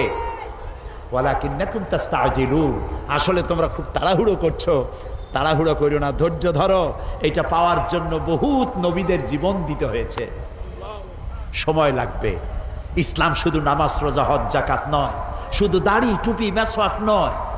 দাড়ি, টুপি, জামা, মেসওয়াক, নামাজ, রোজা সহ বিশাল স্কিম, বিশাল পরিকল্পনা। আমরা সবটারে বাদ দিয়া শুধু খোলসটা ধরে আছি, আসলটা বাদ দিয়ে দিছি। আমরা যখন মসজিদে যাই তখন মুসলমান থাকি, কিন্তু আমি যখন দোকানে যাই তখন আমি মুসলমান থাকি না। কথা কি বোঝেন? কথা কি বোঝেন? হায় রে মুসলমান, বলতেও লজ্জা করে। এই যে ভেজাল ধরা আবিষ্কার, যখন ভেজাল ধরার জন্য ঢাকায় যখন অভিযান চললো, হায় হায় রে, কি দেখলাম! কি সব নাম করা হোটেলে কি খাওয়ায়! গরিবে খাইলে কয় যে ফ্যান খায়। এই যে চাও ভাতের যে মাড়, ওইটার কি বলে এখানে? হ্যাঁ, মাড় বলে, মাড়। আমাদের পিরোজপুর বরিশালে কয় ফ্যান। গরিবে যদি খায় ফ্যান, ওই ফ্যানটাকে বড় বড় হোটেলে এইরকম সুন্দর কাপের মধ্যে দিয়ে একটু মশলা ছিটাইয়া, এইটার দাম 150 টাকা। এটা হলো রাইস স্যুপ। গরিবে খাইলে মাড় খাইছে, ফ্যান খাইছে। রসগোল্লা, বিরাট বিরাট নাম করা মিষ্টির দোকান, নাম বলবো না। রসগোল্লা বানায়, রসগোল্লা বানাতে গেলে ছানা লাগবে, যত ছানা লাগবে তত দুধ লাগবে। এখন এত দুধ, পয়সা খরচ হয় বেশি, আমার লাভ করা লাগবে বেশি। সেই জন্য দুধের ভিতরে টয়লেট পেপার ছেড়ে দিয়া, জাল দিয়া তাড়াতাড়ি ছানা বানায় ফেলায়। ইন্না লিল্লাহি ওয়া ইন্না ইলাইহি রাজিউন। সানাসার গুলা, পচা বিস্কিট, পচা ময়দা, নুডলস, সব পচা ময়দা, এগুলির মধ্যে ট্রেনের পোড়া মোবিল দিয়া ভাজি করে সুন্দর করে মুখে মজা লাগাইয়া খাওয়াই দিল। বিজ্ঞানীরা, বাংলাদেশের বিজ্ঞানীরা বলেছেন এই সব খাদ্য গর্ভবতী নারীরা যদি খায়, বাংলাদেশ মেধাশূন্য হয়ে যাবে। চিন্তাশীল, মেধাশক্তি সম্পন্ন, ব্রেন শক্তি সম্পন্ন, দেশ চালাবার যোগ্যতা সম্পন্ন আলেম, রাজনীতিবিদ, অর্থনীতিবিদ পয়দা হবে না, দেশ শেষ হয়ে যাবে। অথচ রাসূলুল্লাহ বলেছেন, যে ব্যক্তি খাদ্যদ্রব্যে ভেজাল দেয় সে আমার উম্মত নয়, সে আমার দলভুক্ত নয়। তা আমি নামাজ পড়ার সময় মুসলমান, দাড়ি রাখার সময় মুসলমান, টুপি মাথায় দেওয়ার সময় মুসলমান, কিন্তু আমি যখন জমিন চাষ করি তখন লাঙ্গলের মাথা খারাপ হয় না গরুর মাথা খারাপ হয় আল্লাহই জানে, জমিনের আইল ঠেলিয়া একেবারে পুলসিরাত বানায় দেয়। অবশ্য চিটাগংয়ে এইরকম কাম করে না। গরুর গোস্তের নাম করিয়া মহিষের গোস্ত খাওয়ায়, খাসির গোস্তের নাম করিয়া পাতি শ্রীগলের গোস্ত খাওয়ায়। নাউজুবিল্লাহ। প্রিয় ভাই সব, এটার নাম ইসলাম না। ইসলাম কি সেটাই বলতে চাই। ইসলাম এমন এক জীবন ব্যবস্থা দিয়েছিল, নবী করিম সাল্লাল্লাহু আলাইহি ওয়াসাল্লামের ইন্তেকালের পর ঐতিহাসিকরা লিখছেন, এক যুবতী সুন্দরী নারী মদিনা থেকে রওনা করেছে, কোথাও যাবেন। মুসলমান কারে কয় দেখেন, কোথাও যাবেন। সন্ধ্যা হয়ে গেছে। মেয়ে লোকটি ভাবলো, এখন যদি আমার আত্মীয় বাড়ি যেতে তো এখন অনেক দেরি, আমি একা একা কেন বেরোলাম? দুঃখে ক্ষোভে নিজের মাথার চুল নিজের ছিঁড়তে ইচ্ছে করছে তার। আহারে, এখন যদি আমি কোনো পরপুরুষের সামনে পড়ি তাহলে তো আমার সারা জীবনের লালিত সতীত্ব ধ্বংস হবে, আমার অলংকার আদি চুরি হবে। ভয়তে চোখ দিয়ে পানি পড়তেছে। আস্তে আস্তে করে গন্তব্যের দিকে আগাচ্ছে। হঠাৎ দেখতে পেল দূরের থেকে একটা যুবক পুরুষ তার দিকেই আসতেছে। মেয়ে লোকটি ভয়তে বসে পড়েছে। সুন্দরী যুবতী নারী বসে বসছে ভয়ের চোটে, এখনই আমার সব শেষ। যুবকটি আস্তে আস্তে করে হেঁটে মহিলাটির সামনে এসে দাঁড়ায়ছে। মহিলা ভয়তে চোখ থেকে দর দর করে পানি পড়ছে। যুবক বলছে কি জানেন? যুবকটি মেয়ে লোকের চোখের উপরে চোখ রেখে বলছে, মা, আমাকে দিয়ে তোমার কোনো ক্ষতি হবে না। মা, তুমি কোথায় যেতে চাও আমাকে বলো, আমি তোমাকে নিরাপদে পাহারা দিয়ে তোমার গন্তব্যে পৌঁছে দেব। আমার পরিচয় শোনো, আমি মুসলমান। নবী করিম সাল্লাল্লাহু আলাইহি ওয়াসাল্লাম এই মুসলমান বানাইছিলেন। এই ছিল তার ইসলাম। অমুসলিমরা মনে করেছিল মুহাম্মদ সাল্লাল্লাহু আলাইহি ওয়াসাল্লাম আমাদের মূর্তি ভাঙতে আসছে। রাসূলুল্লাহ তো মূর্তি ভাঙছেন, কাবা শরীফের মধ্যে অবৈধভাবে মূর্তি উঠাইছিল, সেই জন্য সেগুলো ভাঙছেন। কারো বাড়ি গিয়ে কারো মূর্তি তো ভাঙেন নাই। আছে কোনো হাদিস, কোনো দলিল আছে যে কারো বাড়ি গিয়ে মূর্তিগুলো ভালাই দিয়েছে তাদের মূর্তি? যেহেতু আল্লাহর ঘর, এর ভিতরে মূর্তি থাকতে পারবে না, তিনি বের করে ফেলেছেন। আল্লাহ তো কোরআন শরীফে বলেছেন, কারো দেবতাকে গালি দিও না। কারো দেবতাকে গালি দিলে ওরা তোমার আল্লাহরে গালি দিবে। কারো মন্দির ভেঙো না, প্যাগোডা ভেঙো না, গির্জা ভেঙো না, কারো উপাসনালয় ভেঙো না। সুবহানাল্লাহ বলবেন না? ওমর রাদিয়াল্লাহু তাআলা আনহু জেরুজালেম দখল করলেন। জেরুজালেম দখল করার পর নামাজে রক্ত হয়েছে। জেরুজালেমটা দখল হয়েছিল আবু ওবায়দা ইবনুল জাররাহ রাদিয়াল্লাহু তাআলা আনহুর হাতে। কিন্তু ওরা বলল, যারা শাসন করে তারা বলল যে আমরা তো পরাজিত হয়েছি, তো তোমাদের হাতে নগরের চাবি দেব না, আমরা সারেন্ডার করব, আমিরুল মোমিনিনকে আনো। তা আমিরুল মোমিনিন গেলেন, সে ঘটনা লম্বা, সেটা আমার বক্তব্য না। যাওয়ার পরে নামাজে রক্ত হয়েছে, উনি এখন নামাজের জায়গা খুঁজতেছেন। এক পাদ্রী এসে বললেন যে আমিরুল মোমিনিন আপনি কি খুঁজছেন? তিনি বললেন যে আমি নামাজ পড়বো, আমার তো নামাজে রক্ত হয়ে গেছে। তিনি বললেন আমাদের গির্জা ছেড়ে দিলাম, আমাদের গির্জায় গিয়ে আপনি নামাজ পড়ে আসেন। ওমর রাদিয়াল্লাহু তাআলা আনহু বললেন কখনো আমি তোমার গির্জায় নামাজ পড়বো না। কেন? এই জন্য পড়বো না, আজকে যদি আমি তোমার গির্জায় নামাজ পড়ি, অসম্ভব নয় কোনো একদিন কোন মুসলমান হয়তো দাবি করে বসতে পারে আমিরুল মুমিনিন যেহেতু নামাজ পড়েছেন গির্জায়, এটা গির্জা না, এটা আমাদের মসজিদ, আমি চাই না তোমাদের গির্জা মসজিদ হয়ে যাক। সুবহানাল্লাহ। ইসলাম কি আর আমি বুঝি কি আর আমি যাচ্ছি কোথায়? ইসলামের চাইতে পরধর্ম সহিষ্ণু জাত আকাশের নিচেও নাই, জমিনের উপরেও নাই। সুবহানাল্লাহ বিহামদিহি। প্রিয় ভাই সব, সুতরাং নবী করিম সাল্লাল্লাহু আলাইহি ওয়াসাল্লাম এই সুন্দর ইসলাম দিলেন। কাফেররা মনে করছিল প্রথমে যে আমাদের বুঝি ধ্বংস করতে আসছেন। যখন তারা দেখল নবীজির শাসনে ইসলাম রাষ্ট্রীয় ফর্মুলায় আসার পর বৃদ্ধরা ভাতা পায়, বয়স্করা ভাতা পায়, বেকারেরা ভাতা পায়, খাবারের অভাব কারো নাই, সকলের ঘরে দুয়ারে দুয়ারে খাবার, নিরাপত্তার প্রশ্নে মানুষ আর দরজা খুলে ঘুমায়, চোরের ভয় নাই, ডাকাতির ভয় নাই, যারা চোর ছিল ডাকাত ছিল তারা মানুষের সম্পদের পাহারাদার হয়ে গিয়েছে।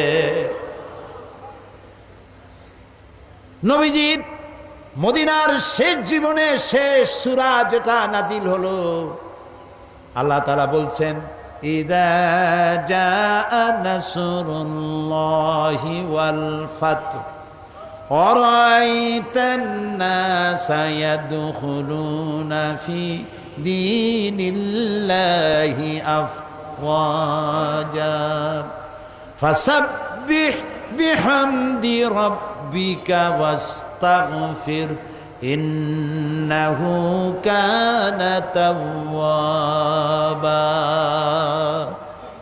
যখন আল্লাহর মদদ আসবে, বিজয় আসবে, দেখতে পাবেন দলে দলে লোক ইসলামে প্রবেশ করছে। নবী করিম সাল্লাল্লাহু আলাইহি সাল্লামের ইন্তেকালের আগে দেখা গেল আশেপাশে আর কাফের নাই, সব ইসলামের ছায়াতলে চলে এসেছে, ঘোষণা করেছে লা ইলাহা ইল্লাল্লাহু মুহাম্মাদুর রাসূলুল্লাহ। সুবহানাল্লাহ, সুবহানাল্লাহ। অবস্থা এমন হলো নবী করিম সাল্লাল্লাহু আলাইহি ওয়াসাল্লাম ইন্তেকাল করেছেন, হযরত আবু বকর রাদিয়াল্লাহু তাআলা আনহু ক্ষমতায় এসেছেন, চিফ জাস্টিস বানাইছেন ওমর রাদিয়াল্লাহু তাআলা আনহুকে বিচারপতি। ঐতিহাসিকরা লিখছেন ফামাকাসা আমান কামিলান ফালাম ইয়াখতাসিম ইলাইহি ইসনান।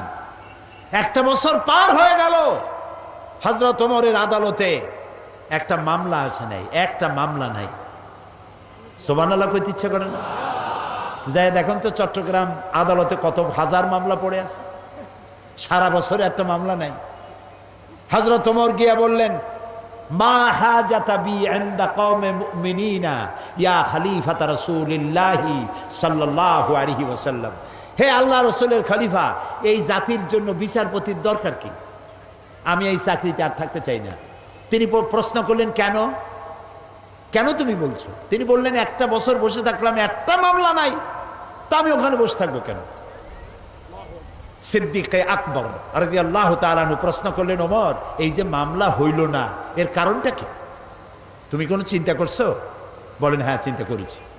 আমি চিন্তা করে দেখলাম হে খলিফা, আপনি আমাকে এমন একটা জাতির জন্য আমাকে বিচারপতি বানিয়েছেন যে জাতির দিন হচ্ছে দিন হুমুন নাসিহা, এ জাতির দিন হচ্ছে ভালোবাসা আর ভালোবাসা। সুবহানাল্লাহ বলবেন না? সবাই সবাইকে ভালোবাসে, কারো সাথে কারো ঝগড়া নাই, বিবাদ নাই। সুবহানাল্লাহ। ওয়া মানহাজুহুমুল কোরআন, আর তাদের মানহাজ, তাদের দস্তুর, তাদের কনস্টিটিউশন হচ্ছে আল্লাহর কালাম। সুবহানাল্লাহ। ওয়া আমালুহুম আল আমরু বিল মারুফ ওয়ান নাহি আনিল মুনকার, আর তাদের আমলটাই হচ্ছে মানুষকে ভালো কাজের আদেশ দেওয়া আর অন্যায় কাজ থেকে মানুষকে ফিরিয়ে রাখা। কুল্লু ওয়াহিদিন মিনহুম ইয়ারিফু হাদ্দাহু ফায়াকিফু ইনদা। এর প্রত্যেকটি ফার্দ, প্রত্যেকটি জনগণ জানে যে আল্লাহর আদেশ নিষেধ কোথায়। প্রত্যেকেই তার বর্ডারে এসে থেমে যায়, বর্ডার ক্রস করে না। ওজনে কম দিও না, খাদ্যে ভেজাল দিও না, মিথ্যা কথা কইও না, নারী ধর্ষণ করো না, জেনা ব্যভিচার করো না, হত্যা করো না, গীবত গাইও না, জমিনের আইল ঠেলো না, মদ খাইও না, জুয়া খেলো না। যা যা এগুলি বর্ডার, তিলকা হুদুদুল্লাহ, এগুলি কি বলুন তো? আল্লাহর বর্ডার। বলেন না এগুলি কি? আল্লাহ তাআলা বলছেন ফালা তাকরাবুহা, এটাকে ক্রস করা তো দূরের কথা, এটার কাছেও যেও না। সুবহানাল্লাহ। কুল্লু ওয়াহিদুম মিনহুম ইয়ারিফু হাদ্দাহু ফায়াকিফু ইনদা। বর্ডারে দাঁড়ায় যায়, বর্ডার ক্রস করে না। এবং ওয়াইদা মারিদা আহাদুহুম আদুহু, তাদের মধ্যে যদি কেউ অসুস্থ হয় তাহলে তাকে তারা দেখতে যায়। আজকে আমরা এই আমল হারাই ফেলাইছি। দোতলায় মানুষ মরে, তিনতলায় বিবাহ হয়, খোঁজও জানে না, জিজ্ঞাসাও করে না। এই অবস্থা হয়ে গেছে না? প্রিয় ভাই সব, ইসলামী আদতগুলি আমাদের মধ্যে আসা দরকার, আমাদের মধ্যে ইসলামী আমলগুলি হওয়া দরকার।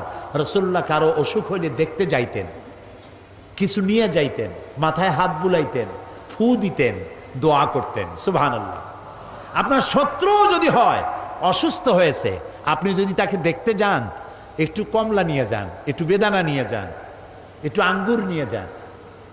আপনার সাথে শত্রুতা থাকবে, চক্ষু লজ্জার সৃষ্টি হবে। তাহাদ্দু তাহাব্বু, হাদিয়া দাও, মোহব্বত বাড়বে। আর সালাম দাও, গোনো গোনো সালাম দাও। সুবহানাল্লাহ। আফসুস সালাম, রাসূলুল্লাহ বলেছেন সালাম দাও, বেশি করে সালাম দাও। সুতরাং নবী করিম সাল্লাল্লাহু আলাইহি ওয়াসাল্লাম যে জীবন ব্যবস্থা এনেছিলেন, সেই ব্যবস্থা ছিল এরকম, যেখানে ঝগড়াঝাটি ছিল না, মারামারি ছিল না। এই হলো ইসলাম। সেই ইসলাম এই পৃথিবীতে যাতে আর উঁচু না হতে পারে, এই পৃথিবীটাকে ধ্বংস করার জন্য যত মতবাদ তৈরি হয়েছিল সব শেষ, পুঁজিবাদ শেষ, কমিউনিজম শেষ। মানুষের গন্তব্য ছিল ইসলামের দিকে। কোন দিকে গন্তব্য? ইসলামের দিকে। সেই ইসলাম যেন আগাতে না পারে, সেই জন্য মুসলমানদের নাম দিতে হবে সন্ত্রাসী। কি নাম দিতে হবে? সন্ত্রাসী। শুরু হয়ে গেল সন্ত্রাস, পৃথিবী জুড়ে সন্ত্রাস শুরু হয়ে গেল। বর্তমান পৃথিবীতে সন্ত্রাস নাই এমন কোন দেশ আছে বলে আমার জানা নাই। সারা দুনিয়া জুড়ে সন্ত্রাস। এই মাহফিল হওয়ার কথা ছিল কবে বলেন? ডিসেম্বর মাসে বোমা খইয়ের মতো ফুটতে লাগলো চতুর্দিকে। কেন ফুটাইলো? তারা বলতে চায় তারা আল্লাহর আইন প্রতিষ্ঠা করবে। কার আইন? আল্লাহর আইন প্রতিষ্ঠা করবে। এখন আল্লাহর আইন প্রতিষ্ঠার জন্য বোমা মারবে। শুরু হয়ে গেল বোমা। একসাথে বাংলাদেশের কতগুলি 63টা জেলায় বোমা শুরু হলো। আমরা এগুলার নামও শুনি নাই জীবনে। নাম হলো জামাতুল মুজাহিদিন, হরকতুল জেহাদ, তারপরে আর একটা কি, না না না, জেএমবি, হরকতুল জেহাদ, হিজবুত তাহরীর। তারপরে আবার নাম হলো, এটা আবার নতুন নাম, জানি না এটা আবার কোথার থেকে আবিষ্কার হইল আল্লাহই জানে। সে নতুন নাম আর একটা হয়েছে, সেটা হলো আল জঙ্গিতুল জংলা। একটা আল শব্দ বসায় দিলেই মনে হবে যেন ওটা ইসলাম। এখন তারা ইসলাম প্রতিষ্ঠা করবে বোমা মারিয়া। এটা কি জন্যে?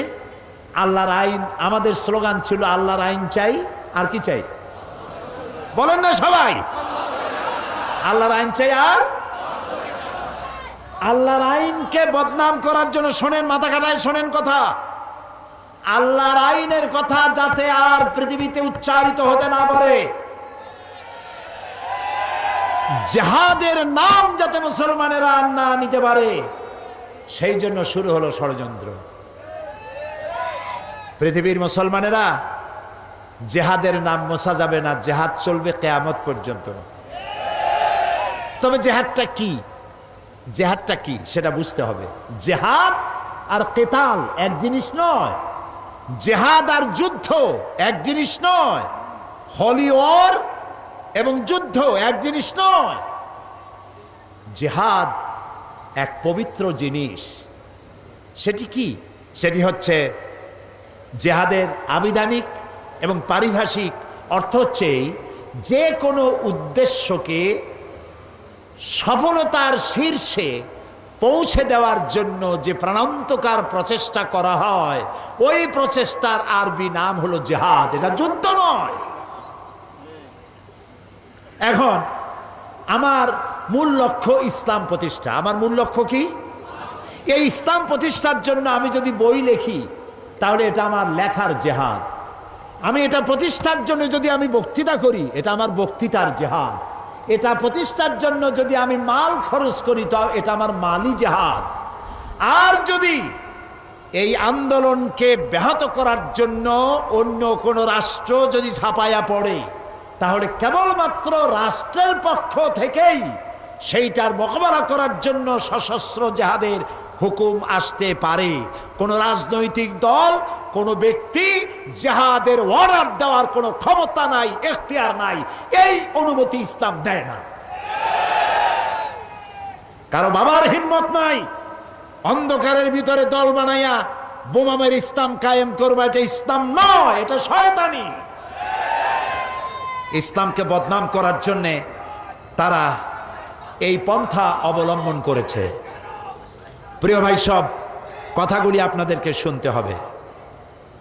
মানব সমাজে নবীদের দাওয়াত কবুল করেছেন, তাদেরকে একেবারেই আইনগুলি একসাথে আল্লাহ দেন নাই। আল্লাহর কায়দাটা দেখেন। আল্লাহ তো ইচ্ছা, সবচাইতে ক্ষমতা কার বেশি? যারা জবাব দেন নাই তারা কিন্তু বিপদে আছেন। কারণ হলো কোনো কোনো প্রশ্ন আছে জবাব দিতে হয় পুরুষের মতো ঠাস ঠাস করে জবাব দিতে হয়। ইমানের প্রশ্ন সব থেকে বেশি ক্ষমতা কার? ইনফিনিট পাওয়ার, সীমাহীন শক্তির মালিক কে? কারো মুহতাজ তিনি নন, কাউকে পরোয়া করেন না, কারো কাছে কৈফিয়ত দেন না, সকলকে কৈফিয়ত দিতে হবে তার কাছে। সেই আল্লাহ তাআলা যদি ইচ্ছে করতেন, আল্লাহ বলছেন ওয়ালাউ শাআ লাহাদাকুম আজমাইন, সূরা আন-নাহল। আল্লাহ তাআলা বলছেন আমি ইচ্ছে করলে সবাইকে হেদায়েত করে দিতে পারতাম। তা আল্লাহ তো আগেই বলেছেন আমি এটা করব না, যেহেতু আমি তোমার জ্ঞান দিচ্ছি, এটা আমি করব না। আইন আস্তে আস্তে দেব। নবী করিম সাল্লাল্লাহু আলাইহি ওয়াসাল্লাম নবুয়ত পেলেন, নামাজ কি ওই সাথে হয়েছে? ওই সাথে হয়েছে। অনেক বছর পর নামাজ আসছে, তার অনেক বছর পর রোজা, তার অনেক বছর পর হজ, তার অনেক পরে যাকাত।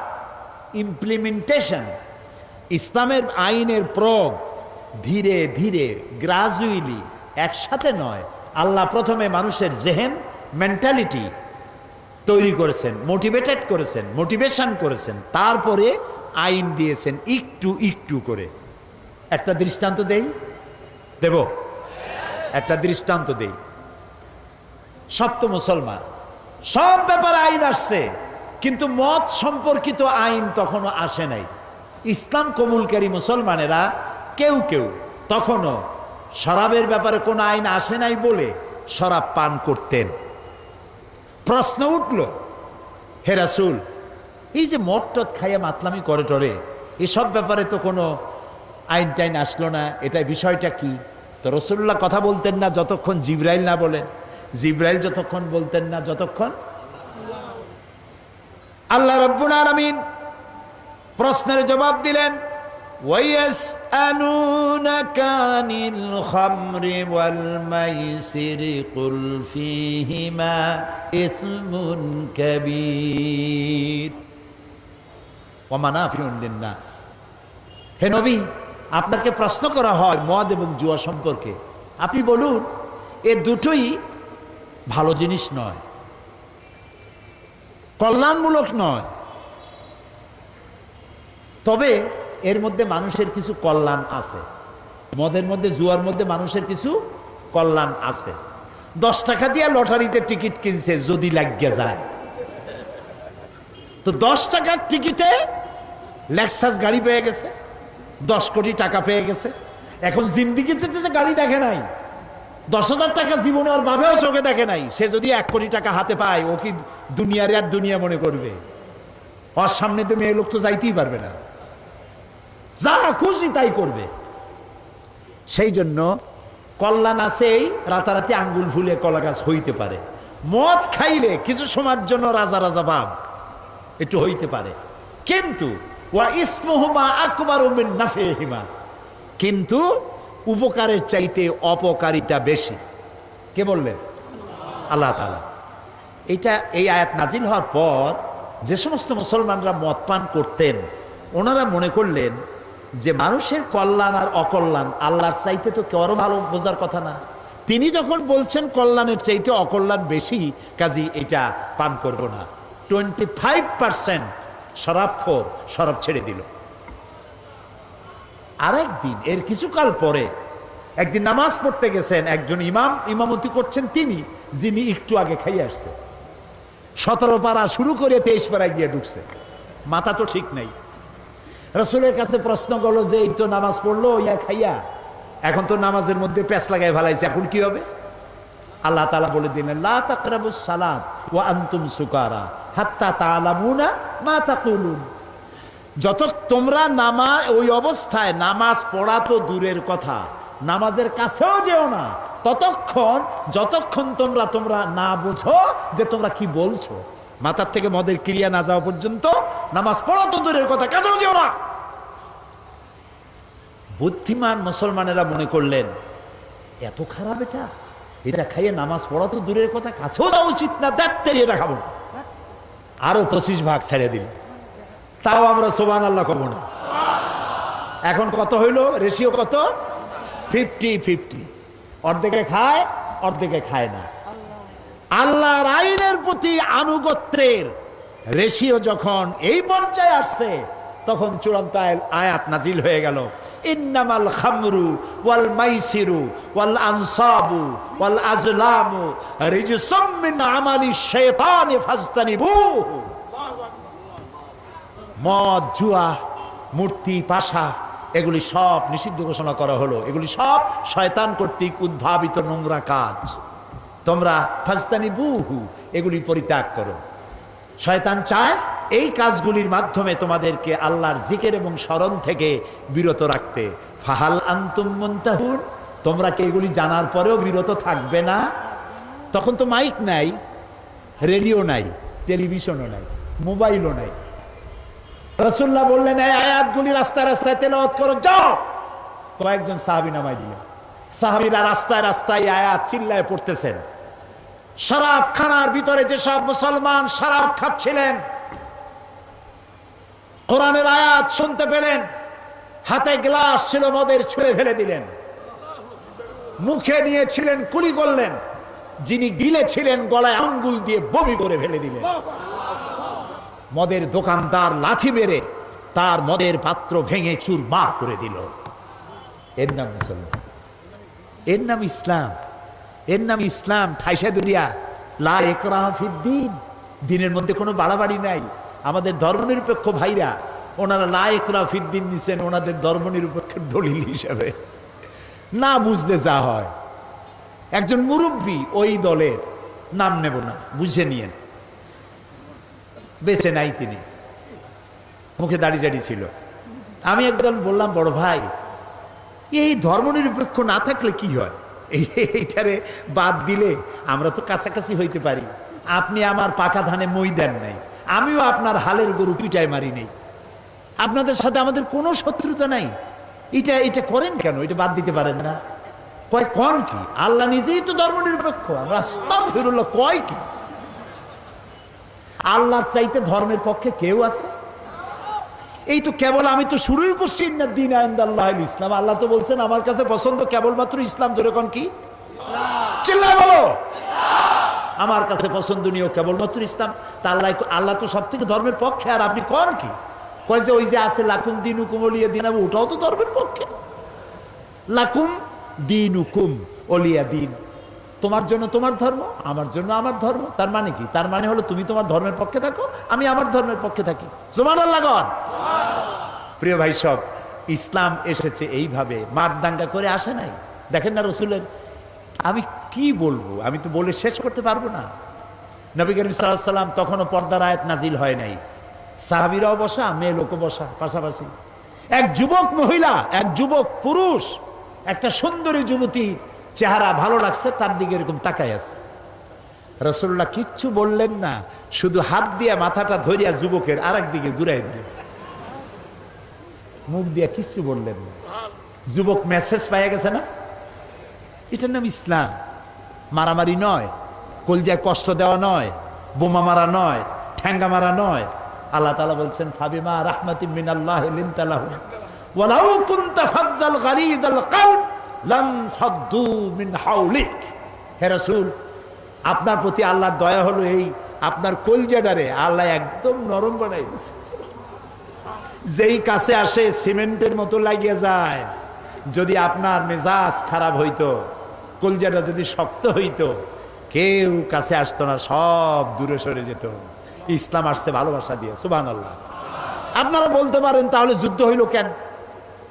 বদর, ওহদ, হুনাইন, ইয়ারমুক, তাবুক, খন্দক হইল কেন? প্রত্যেকটি যুদ্ধ ছিল ডিফেন্সিভ, আত্মরক্ষামূলক।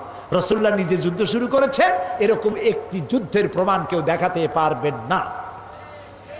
রাতের বেলায় কোন সাহাবীদের পাঠায় দেন নাই, এই গোত্রের লোকের আমার উপর ঈমান আনে নাই, আমার জ্বালাইছে, যাও আগুন জ্বালাইয়া পোড়ায় দাও। আছে এমন? সব থেকে রসুলকে কে জ্বালাইছে বেশি? আব্দুল্লাহ বিন উবাই। এই আব্দুল্লাহ বিন উবাই রসুল্লাহকে এত জ্বালাইলো, মরার সময় ছেলে পাঠাই দিল রসুল্লাহকে, বলো আমার এই জন্য, আমি যা করছি আমার তো দোজক ছাড়া উপায় নেই, তো রসুল্লাহর একটা জামা যদি আমারে দিতেন, আর তিনি যদি আমার জানাজাটা পড়তেন। নবী করিম সাল্লাল্লাহু আলাইহি ওয়াসাল্লাম জামা দিয়ে দিলেন, জানাজা পড়তে রওনা হইছেন। হযরত ওমর রাদিয়াল্লাহু তাআলা আনহু বলছেন, ইয়া রাসূলুল্লাহ, ওর জানাজা পড়বেন আপনি? এত কষ্ট দিল আপনাকে, ইসলামকে এত জ্বালাইলো, তার জানাজা পড়বেন আপনি? আল্লাহ তাআলা আয়াত নাজিল করলেন, এদেরকে আমি ক্ষমা করব না। রাসূলুল্লাহ বললেন আমি 70 বার মাফ চাইবো। আল্লাহ বললেন 100 বারও যদি ক্ষমা চাওয়া হয় মাফ করা হবে না। আপনি যদি ক্ষমা চান অথবা ক্ষমা নাই চান, আমি তাকে ক্ষমা তো করবই না, আর কোনোদিন এদের কবরের কাছে আপনি দাঁড়াবেন না। প্রিয় ভাই সব, মার দাঙ্গা করে ইসলাম আসে নাই। ইসলাম এসেছে পরিপূর্ণ মহব্বতের মধ্য দিয়ে, ভালোবাসার মধ্য দিয়ে ইসলাম পৃথিবীতে এসেছে। সুতরাং যারা বোমা মারতেছে ওরা ইসলাম বোঝে নাই। ইসলাম মানেই তো শান্তি। ইসলাম মানে কি কন্ত? শান্তি। আসলাম তু, সারেন্ডার করলাম। আল্লাহ বললেন ইব্রাহিম আলাইহিস সালাম রে, আসলিম, সারেন্ডার করো। ইব্রাহিম আলাইহিস সালাম বললেন কি? আসলাম তু। আল্লাহ তাআলা বলেন ইব্রাহিম আসলিম। ইব্রাহিম আলাইহিস সালাম বললেন আসলামতু লিরাব্বিল আলামিন, সারেন্ডার হয়ে গেলাম, আত্মসমর্পিত হয়ে গেলাম। ইসলাম মানে শান্তি। আর আত্মসমর্পণ করে যারা, তারা হলো মুসলমান। আর আল্লাহর 99টি নামের মধ্যে একটি নাম হলো সালাম। সালাম মানে শান্তি। আমাদের সাথে একজনের আরেকজন যখন দেখা হয় আমরা কি বলি? আসসালামু আলাইকুম। আর আপনি কি করবেন শুনলে? ওয়ালাইকুম আসসালাম। ভুলবেন না, কিন্তু ভুলবেন না। সালাম দিবেন গণ গণ, যার সাথে যার দেখা হয় আসসালামু আলাইকুম। একটু পরে আবার দেখা হইলো আসসালামু আলাইকুম। বাড়ি যায় বউরে দেবেন সালাম, বাড়ি যায় বউরে কি দিবেন? এই সালাম কিন্তু অনেকে দেয় না, মনে করে বউরে দেব সালাম তাহলে আমার ইজ্জত থাকবে। রাসূলুল্লাহ দিতেন। ঘরের মধ্যে গিয়ে আপনি বলছেন আসসালামু আলাইকুম, তার অর্থ কি আপনি আপনার ঘরের মধ্যে আল্লাহর রহমত দিয়ে প্রবেশ করতেছেন। তবে আজকে স্ত্রীরে না বুঝে ফট করে সালাম দিয়েন না। হয়তো স্ত্রী ভয় পেয়ে যাবে যে কোনোদিন সালাম দেয় না, আজ যখন সালাম দিয়েছে খবর আছে। এই জন্য বুঝাই নিবেন সালাম দেওয়া সুন্নত। সালাম দেওয়া কি সুন্নত। তাহলে আমরা পরস্পর দেখা হইলে সালাম দেই। নামাজ পড়ে শেষে কি বলি? আসসালামু আলাইকুম ওয়া রাহমাতুল্লাহ। জীবনের শেষ নামাজ কোনটা? জানাজা। সেই জানাজায় আমরা কি বলি? শেষে গিয়ে আসসালামু আলাইকুম ওয়া রাহমাতুল্লাহ। তারপরে মৃত্যুর পরবর্তী জীবনে যেখানে যাব, শেষ গন্তব্য যেটা আশা করি, সেটাও দারুস সালাম। ওয়াদখিলনাল জান্নাতা দারাকা দারুস সালাম। তো ইসলামের সব জায়গায় শান্তি। এই শান্তিপূর্ণ ইসলামে যারা বোমা মারে, তারা ইসলামের শক্তি নয়, তারা ইসলামের দুশমন। আল্লাহ তাআলা বলেছেন ওয়ালা তাসতাউ ফিল আরদি মুফসিদিন, তোমরা জমিনের উপরে সন্ত্রাসীদের কাতারভুক্ত হয়ো না। ওয়ালা তুফসিদু ফিল আরদি বাদা ইসলাহিহা, শান্তি প্রতিষ্ঠার পরে বিপর্যয় সৃষ্টি করো না, সন্ত্রাসী তৎপরতা চালাইও না। প্রিয় ভাই সব, জালকাঠিতে 2 জন মারল বিচারপতি, আসামি ধরা পড়ল। পুলিশে জিজ্ঞেস করছে মারলা কেন? কয় যে মারবো না, ও তো আল্লাহর আইন কায়েম করে না। তুমি কি চাও? আমি আল্লাহর আইন কায়েম করতে চাই। আচ্ছা ভাই, আপনি বলেন বিচারপতিরা কি আইন তৈরি করে? বিচারপতি তো আইন ইমপ্লিমেন্টেশন করে, প্রয়োগ করে মাত্র। সেই বিচারপতি মেরে ফেললো, পুলিশ মেরে ফেললো। পুলিশে জিজ্ঞেস করছে আচ্ছা তুমি যদি এখন মরো তাহলে কি হবে? আমি বেহেশতে চলে যাবো, আমি তো শহীদ হব। আরে উল্লুক, তুমি শহীদ হবা? তুমি তো খুন করে আসছো মানুষ। এই যে চট্টগ্রাম আদালত পাড়ায় বোমা বিস্ফোরিত হলো, কথা কন না কেন? হয় নাই? আহারে, আমি টেলিভিশনে দেখলাম একটা না 2টা পুলিশ বুঝি মরল। পুলিশটা মরার পর তার হাত পাও, তার গোস্ত গাছে গিয়ে উঠছে। এই পুলিশটা কি অপরাধ করেছিল? পুলিশ সারাটা দিন কষ্ট করে, পুলিশের রাত নাই, দিন নাই, শুক্রবার নাই, ঈদ নাই, কম বেতনে এত কঠোর পরিশ্রম অন্য বাহিনীরা করে না যা পুলিশে করে। সারাটা দিন পাহারা দিতেছে, বোমার আঘাতে গোস্ত গিয়া গাছে উঠল। আমি টেলিভিশনে দেখলাম আরেকটা পুলিশ জীবিত, তার সাথী গোস্ত খণ্ড বিখণ্ড হয়ে গেছে, সাথীর জুতা, নিহত পুলিশের জুতা, জামা, টুপিটা পাশে পড়ে আছে। আর তার আরেক পুলিশ ওই জুতার রক্তমাখার বিচ্ছিন্ন দেহের পাশে দাঁড়ায় আছে। পুলিশটার চোখ দিয়ে দর দর করে পানি পড়তেছে। নিহত পুলিশের ছোট্ট মেয়েটি যারে পায় তার কাছে গিয়ে জিজ্ঞেস করে আমার বাবা কি অপরাধ করছিল, কেন মরল আমার বাপ? যে পাপিষ্ঠ বোমা মারলো তার 2 হাত 2 পা উড়ে গেল। হসপিটালে গিয়েছে, তাকে পানি দাও, পানি চেয়েছে, পানি দিল। নার্স পানি দিয়েছে বাও হাত দিয়া। সে জিজ্ঞেস করলো তুমি মুসলমান না? নার্স বললো আমি মুসলমান। তো বাও হাত দিয়া পানি দিলা কেন? আমি বাও হাতে পানি খাবো না। দেখছেন অবস্থা? খুন করে আসছে মানুষ, ও এখন বাও হাত আর ডাইন হাত তালাশ করে। আমি সেদিন বরিশালে বলছিলাম, কদিন আগে বরিশালে মাহফিল ছিল, বললাম যে একজনের শরাব খাওয়ার অভ্যাস ছিল। শরাব বোঝেন তো? মদ খাওয়ার অভ্যাস। কিন্তু তার মোষ ছিল খুব বড়। কিছু লোক আছেন এরকম মোষ রাখে, বড় কবি হইলে, বড় বুদ্ধিজীবী হইলে অবস্থায় এরকম যেন 6 মাস চুল দাড়ি কাটে টাটে না, একটা পাটের বস্তা পাশ দিয়ে ঝুলে থাকবে, একটু বুদ্ধিজীবী ভাব। মোষ এত বেশি যে 5 ব্যাটারি টর্চ মারলেও বোঝা যাবে না যে লোকটা হাসে না কান্দে। এই রকমের মোষওয়ালা এক লোক ডান হাত দিয়া মোষ উঁচা করিয়া নাকের উপর দিয়া ধরিয়া বাও হাত দিয়া গিলতেছে। আরেকজন বন্ধু এসে বলছে ভাই তুমি মদ এত কষ্ট করে খাও কেন, এত উঁচু করে ধরে টরে? কয় যে ভাই ওলামায়ে হাজারাত, তাদের কাছে শুনেছি এই পানি টানি জাতীয় কোনো জিনিস খাইতে গেলে যদি মোষ ভেজে তাহলে নাকি মাকরু হয়।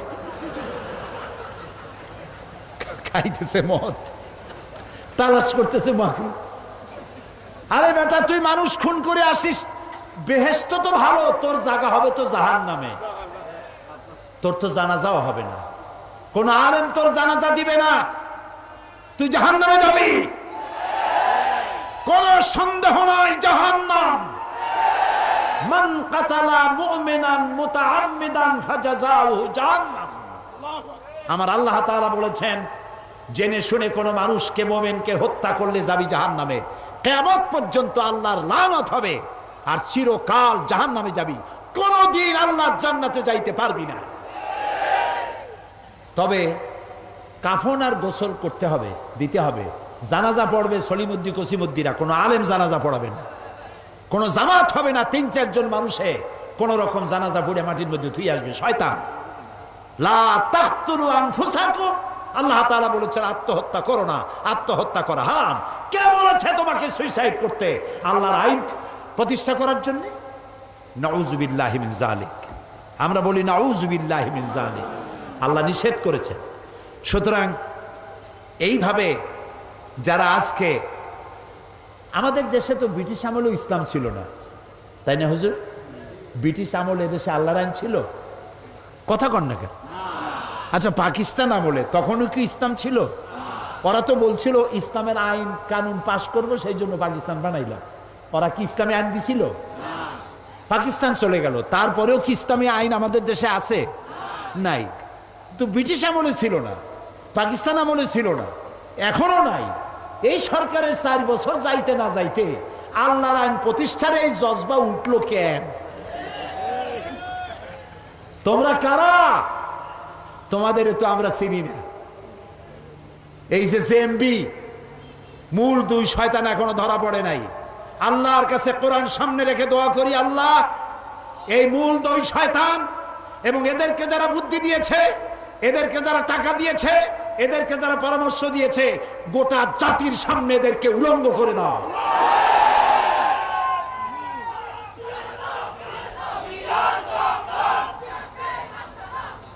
এদেশে ইসলামী আইন যারা প্রতিষ্ঠা করতে চায় আমরা তাদেরকে চিনি। তোমাদের অফিস কই?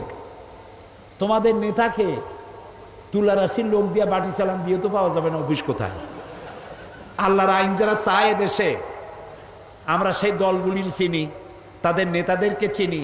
তারা পার্লামেন্টে বক্তৃতা করে, তাদের মন্ত্রী আছে, তাদের অসংখ্য ইসলামী সাহিত্য আছে, তারা বক্তৃতা করে, তাদের গোটা জাতি চেনে।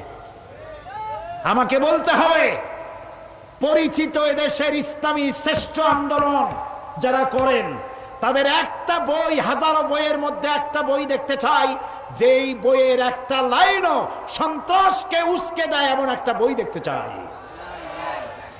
যারা বক্তব্য রাখেন এই আন্দোলনের নেতারা, তাদের বক্তৃতার একটি শব্দ দিয়ে সন্ত্রাসকে উস্কে দিয়েছে এরকম একটা বক্তৃতা শুনতে চাই। পারবা দেখাইতে? পারবা না। সুতরাং তোমরা কারা? আমাদের চিনতে কোনো কষ্ট হয় নাই। আল্লাহর রহমতে র্যাবেরে দোয়া করি, পুলিশের দোয়া করি, গোয়েন্দা বিভাগের দোয়া করি, আল্লাহ এগুলারে ধরাক এবং এগুলি করতেছে কারা সেটাও দুনিয়ার সামনে প্রকাশিত হয়ে যাক। আল্লাহ তাআলা বলেছেন মুসলমান আল ফিতনা তো আসাদ্দু মিনাল কাতল, ফিতনা হচ্ছে, কতল হচ্ছে ফিতনার চাইতো, ফিতনা সৃষ্টি, কতলের চাইতে বিপর্যয় সৃষ্টি করা হত্যার চাইতো মারাত্মক। রাসূলুল্লাহ বলেছেন আল্লাহর কাছে এই পৃথিবীটা ধ্বংস হয়ে যাওয়া সহজ, কিন্তু একটি মানুষ হত্যা হওয়া, নিহত হওয়া এর থেকে কঠিন। কিয়ামতের দিন সর্বপ্রথম আল্লাহ হত্যার বিচার করবেন। কিসের বিচার করবেন? হত্যা। মুসলমান কে? আল মুসলিমু মান সালিমাল মুসলিমুনা বিলিসানিহি ওয়া ইয়াদিহি। মুসলমান তো সেই ব্যক্তি যে ব্যক্তির হাত দিয়ে আর মুখ দিয়ে মানুষ নিরাপদে থাকবে। তোমাদের হাত দিয়ে তো মানুষ নিরাপদে নাই। চতুর্দিকে বোমা মারতেছো, সন্ত্রাসী তৎপরতা চালাচ্ছ। এই সন্ত্রাসীদের নেটওয়ার্ক আল্লাহর মেহেরবানি সরকার ভেঙে চুরে চুরমার করে দিয়েছে। আলহামদুলিল্লাহ বলেন, সবাই বলেন আলহামদুলিল্লাহ। ইসলাম হচ্ছে, রাসূলুল্লাহ যখন লোক পাঠাইতেন ইসলামের জন্য বিভিন্ন দিকে, বলতেন ইয়াসসিরু ওয়ালা তুআসসিরু, মানুষকে ইসলাম সহজ করে বুঝাও, কঠিন করো না, চরম পন্থা অবলম্বন করো না। এই হাদিস সব আলেমরা জানেন, উলামায়ে কেরাম। রাসূলের কাছে 2টা জিনিস যদি আসতো, যেটা সহজ সেইটা তিনি গ্রহণ করতেন। সুবহানাল্লাহ বলবেন না? সুতরাং রাসূলুল্লাহ বলছেন বাশশিরু ওয়ালা তুনাফিরু, মানুষকে সুসংবাদ দাও, জান্নাতের খবর দিয়ে মানুষকে দ্বীনের দিকে আকৃষ্ট করো, আর জাহান্নামের ভয় দেখাইয়া চরমপন্থা অবলম্বন করে মানুষকে বিতাড়িত করে দিও না। সুতরাং সন্ত্রাস হচ্ছে ইসলামের জন্য, ইসলামের সাথে সন্ত্রাসের কোনো সম্পর্ক নাই, মুসলমানের সাথে ইসলামের কোনো সম্পর্ক নাই। আরেকটি কথা আমি বলতে চাই, আমাদের দেশে ইসলাম আসছে কিভাবে? হ্যাঁ, ঠিক বলেছেন, বড় বড় আলেম আর আল্লাহর ওলি, সমস্ত বড় বড় আলেমরা এবং আল্লাহর ওলিরা এদেশে ইসলাম প্রচার করেছে। সুবহানাল্লাহ কর। আল্লাহর ওলিরা, বড় বড় আলেমরা, তারা কি কোথাও হুড হাঙ্গামা, তলোয়ার দিয়া মারামারি করা, মারদাঙ্গা করা এগুলি করেছেন? করেন নাই। আর আলেম ওলামা পীর বুজুর্গরা দুইটা জিনিসের মাধ্যমে ইসলাম প্রচার করেছেন, একটা হলো আলিয়া মাদ্রাসা আর একটা হলো কওমি মাদ্রাসা। এই মাদ্রাসাগুলি যাতে ধ্বংস হয়, টুপিওয়ালা দাড়িওয়ালাদেরকে মানুষ যাতে ঘৃণা করে, আল্লাহর আইন যাতে আর আল্লাহর আইন চাই এই কথা মুসলমানেরা যেন আর বলতে না পারে, সেই জন্য এই আল্লাহর আইনকে বিকৃত করার জন্য এই সন্ত্রাসী তৎপরতা চালানো হচ্ছে। সমস্ত বড় বড় আলেমরা এবং আল্লাহর ওলিরাই বেশি ইসলাম প্রচার করেছে। সুবহানাল্লাহ কও। আল্লাহর ওলিরা বড় বড় আলেমরা তারা কি কোথাও হুড হাঙ্গামা তলোয়ার দিয়া মারামারি করা মারদাঙ্গা করা এগুলি করেছেন? করেন নাই। আর আলেম ওলামা পীর বুজুর্গরা দুইটা জিনিসের মাধ্যমে ইসলাম প্রচার করেছেন, একটা হলো আলিয়া মাদ্রাসা আর একটা হলো কওমি মাদ্রাসা। এই মাদ্রাসাগুলি যাতে ধ্বংস হয়, টুপিওয়ালা দাড়িওয়ালাদেরকে মানুষ যাতে ঘৃণা করে, আল্লাহর আইন যাতে আর আল্লাহর আইন চাই এই কথা মুসলমানেরা যেন আর বলতে না পারে, সেই জন্য এই আল্লাহর আইনকে বিকৃত করার জন্য এই সন্ত্রাসী তৎপরতা চালানো হচ্ছে, যাতে করে টুপি আর দাড়ি আলেম ওলামার মাদ্রাসা বাদ দিয়ে মানুষ যেন ধর্ম নিরপেক্ষমুখী হয়, সেই জন্য এই ষড়যন্ত্র চালানো হচ্ছে। এ কথা এখন স্পষ্ট হয়ে গেছে। এ ব্যাপারে আমার লেখা একটা বই আসছে, জঙ্গিবাদ ও সন্ত্রাস দমনে, জঙ্গিবাদ সন্ত্রাস ও জঙ্গিবাদ দমনে ইসলাম, ইতিহাস শুদ্ধ কারা এই কাজগুলি করছে, এ বইয়ের মধ্যে লিপিবদ্ধ হয়েছে। বইটা গ্লোবাল প্রিন্টিং নেটওয়ার্ক, সেখানে পাওয়া যাবে। দুইজন ইসলাম কবুল করবে, মা এবং ছেলে। আলহামদুলিল্লাহ। মায়ের নাম, মা মহিলা প্যান্ডেল আছে এখানে, মা ও ছেলে একসাথে ইসলাম কবুল করবেন। মায়ের নাম স্বপ্না ঘোষ, স্বামী মৃত খোকন শিকদার। মায়ের নাম আলো রানী, 30 বছর বয়স, পেশা চাকুরি, ধর্ম হিন্দু, বাড়ি পটিয়া চট্টগ্রাম। বর্তমান নাম পছন্দ করেছে বিবি আয়েশা। ছেলে হচ্ছে রানা শিকদার আর পিতা মৃত খোকন শিকদার, বাড়ি চকবাজার। তারা দুইজন মা এবং সন্তান ওই প্যান্ডেলের ভেতরেই আছে এবং তার বান্দা। এখন মোনাজাত হচ্ছে, মোনাজাতের পরে এশার আজান হবে, আজানের পরে বা জামাত নামাজ পড়ে আপনারা যাবেন। রব্বানা যালামনা আনফুসানা ওয়া ইন লাম তাগফির লানা ওয়া তারহামনা লানাকুনান্না মিনাল খাসিরিন। আয় আল্লাহ তাআলা, হাজার হাজার মুসলমান নরনারী দীর্ঘক্ষণ তোমার দ্বীনের কথা শুনেছি, কোরআন শুনেছি, হাদিস শুনেছি। আল্লাহ তাআলা দয়া করে আমাদের জিন্দেগীর গুনাহ খাতাকে মাফ করে দাও রব্বুল আলামিন। আমাদের মা বাপ মুরব্বী যারা দুনিয়া থেকে বিদায় হয়ে গেছে, কবরগুলিকে জান্নাতের টুকরায় পরিণত করে দাও। রব্বির হামহুমা কামা রব্বায়ানি সগীরা। হে আল্লাহ তাআলা, 5 দিনের একদিন তুমি শেষ করে দিলে, আগামী 4 দিন তোমার আপন কুদরতে আবহাওয়া ভালো রেখো। আর সারা বাংলাদেশ থেকে পায়ে হেঁটে, গাড়িতে চড়ে, ট্রেনে চড়ে, নৌপথে, বাসে করে, রিকশায় করে যিনি যেভাবে আসবেন, আল্লাহ দয়া করে যাতায়াত সকলের জন্য তুমি নিরাপদ করে দিও। প্রত্যেকের বাড়ি ঘর আল্লাহ তুমি দয়া করে নিরাপত্তা দিও, আর মাহফিলে নিরাপত্তা দান করে দিও। এই মাহফিলের বিশাল খরচ তোমার বান্দা বান্দিরা তা জানে। অতীতের মতো সকলেই যেন এই মাহফিলের কর্তৃপক্ষ যেন ঋণগ্রস্ত না থাকে, সে ধরনের মন খুলে, হাত খুলে সকলকে সহযোগিতা করার তৌফিক দিও রব্বুল আলামিন। সারা বছর ইসলামী বইপত্রগুলি যারা বিক্রি করে, তারা সারা বছর এই মাহফিলের অপেক্ষা করে। অসংখ্য ইসলামী সাহিত্য নিয়ে মাহফিলে আসেন। আল্লাহ কেউ বঞ্চিত না হয়, সবাইকে ইসলামী সাহিত্য, কোরআনের তাফসীর এবং হাদিস এগুলি কিনে কিনে পড়ে জীবন গড়ার তৌফিক সকলকে দান করে দিও রব্বুল আলামিন। এই তাফসিরের বরকতে, এই আলোচনার বরকতে অসত্য দূর করে দাও, সন্ত্রাস দূর করে দাও, মিথ্যা দূর করে দাও, সত্যের বিজয় করে দাও। আমাদের হিন্দু, মুসলমান, খ্রিস্টান, বৌদ্ধ সব জাতি ধর্ম মিলে এই সুন্দর দেশটিকে ভালোভাবে গড়ার তৌফিক দিয়ে দাও। রব্বানা তাকাব্বাল মিন্না ইন্নাকা আনতাস সামিউল আলিম ওয়া তুব আলাইনা ইন্নাকা আনতাত তাওয়াবুর রহিম। সুবহানা রাব্বিকা রাব্বিল ইজ্জাতি আম্মা ইয়াসিফুন ওয়া সালামুন আলাল মুরসালিন আলহামদুলিল্লাহি রাব্বিল আলামিন। ওয়াজআল আখিরা কালামিনা ইনদাল মাউতি লা ইলাহা ইল্লাল্লাহু মুহাম্মাদুর রাসূলুল্লাহ।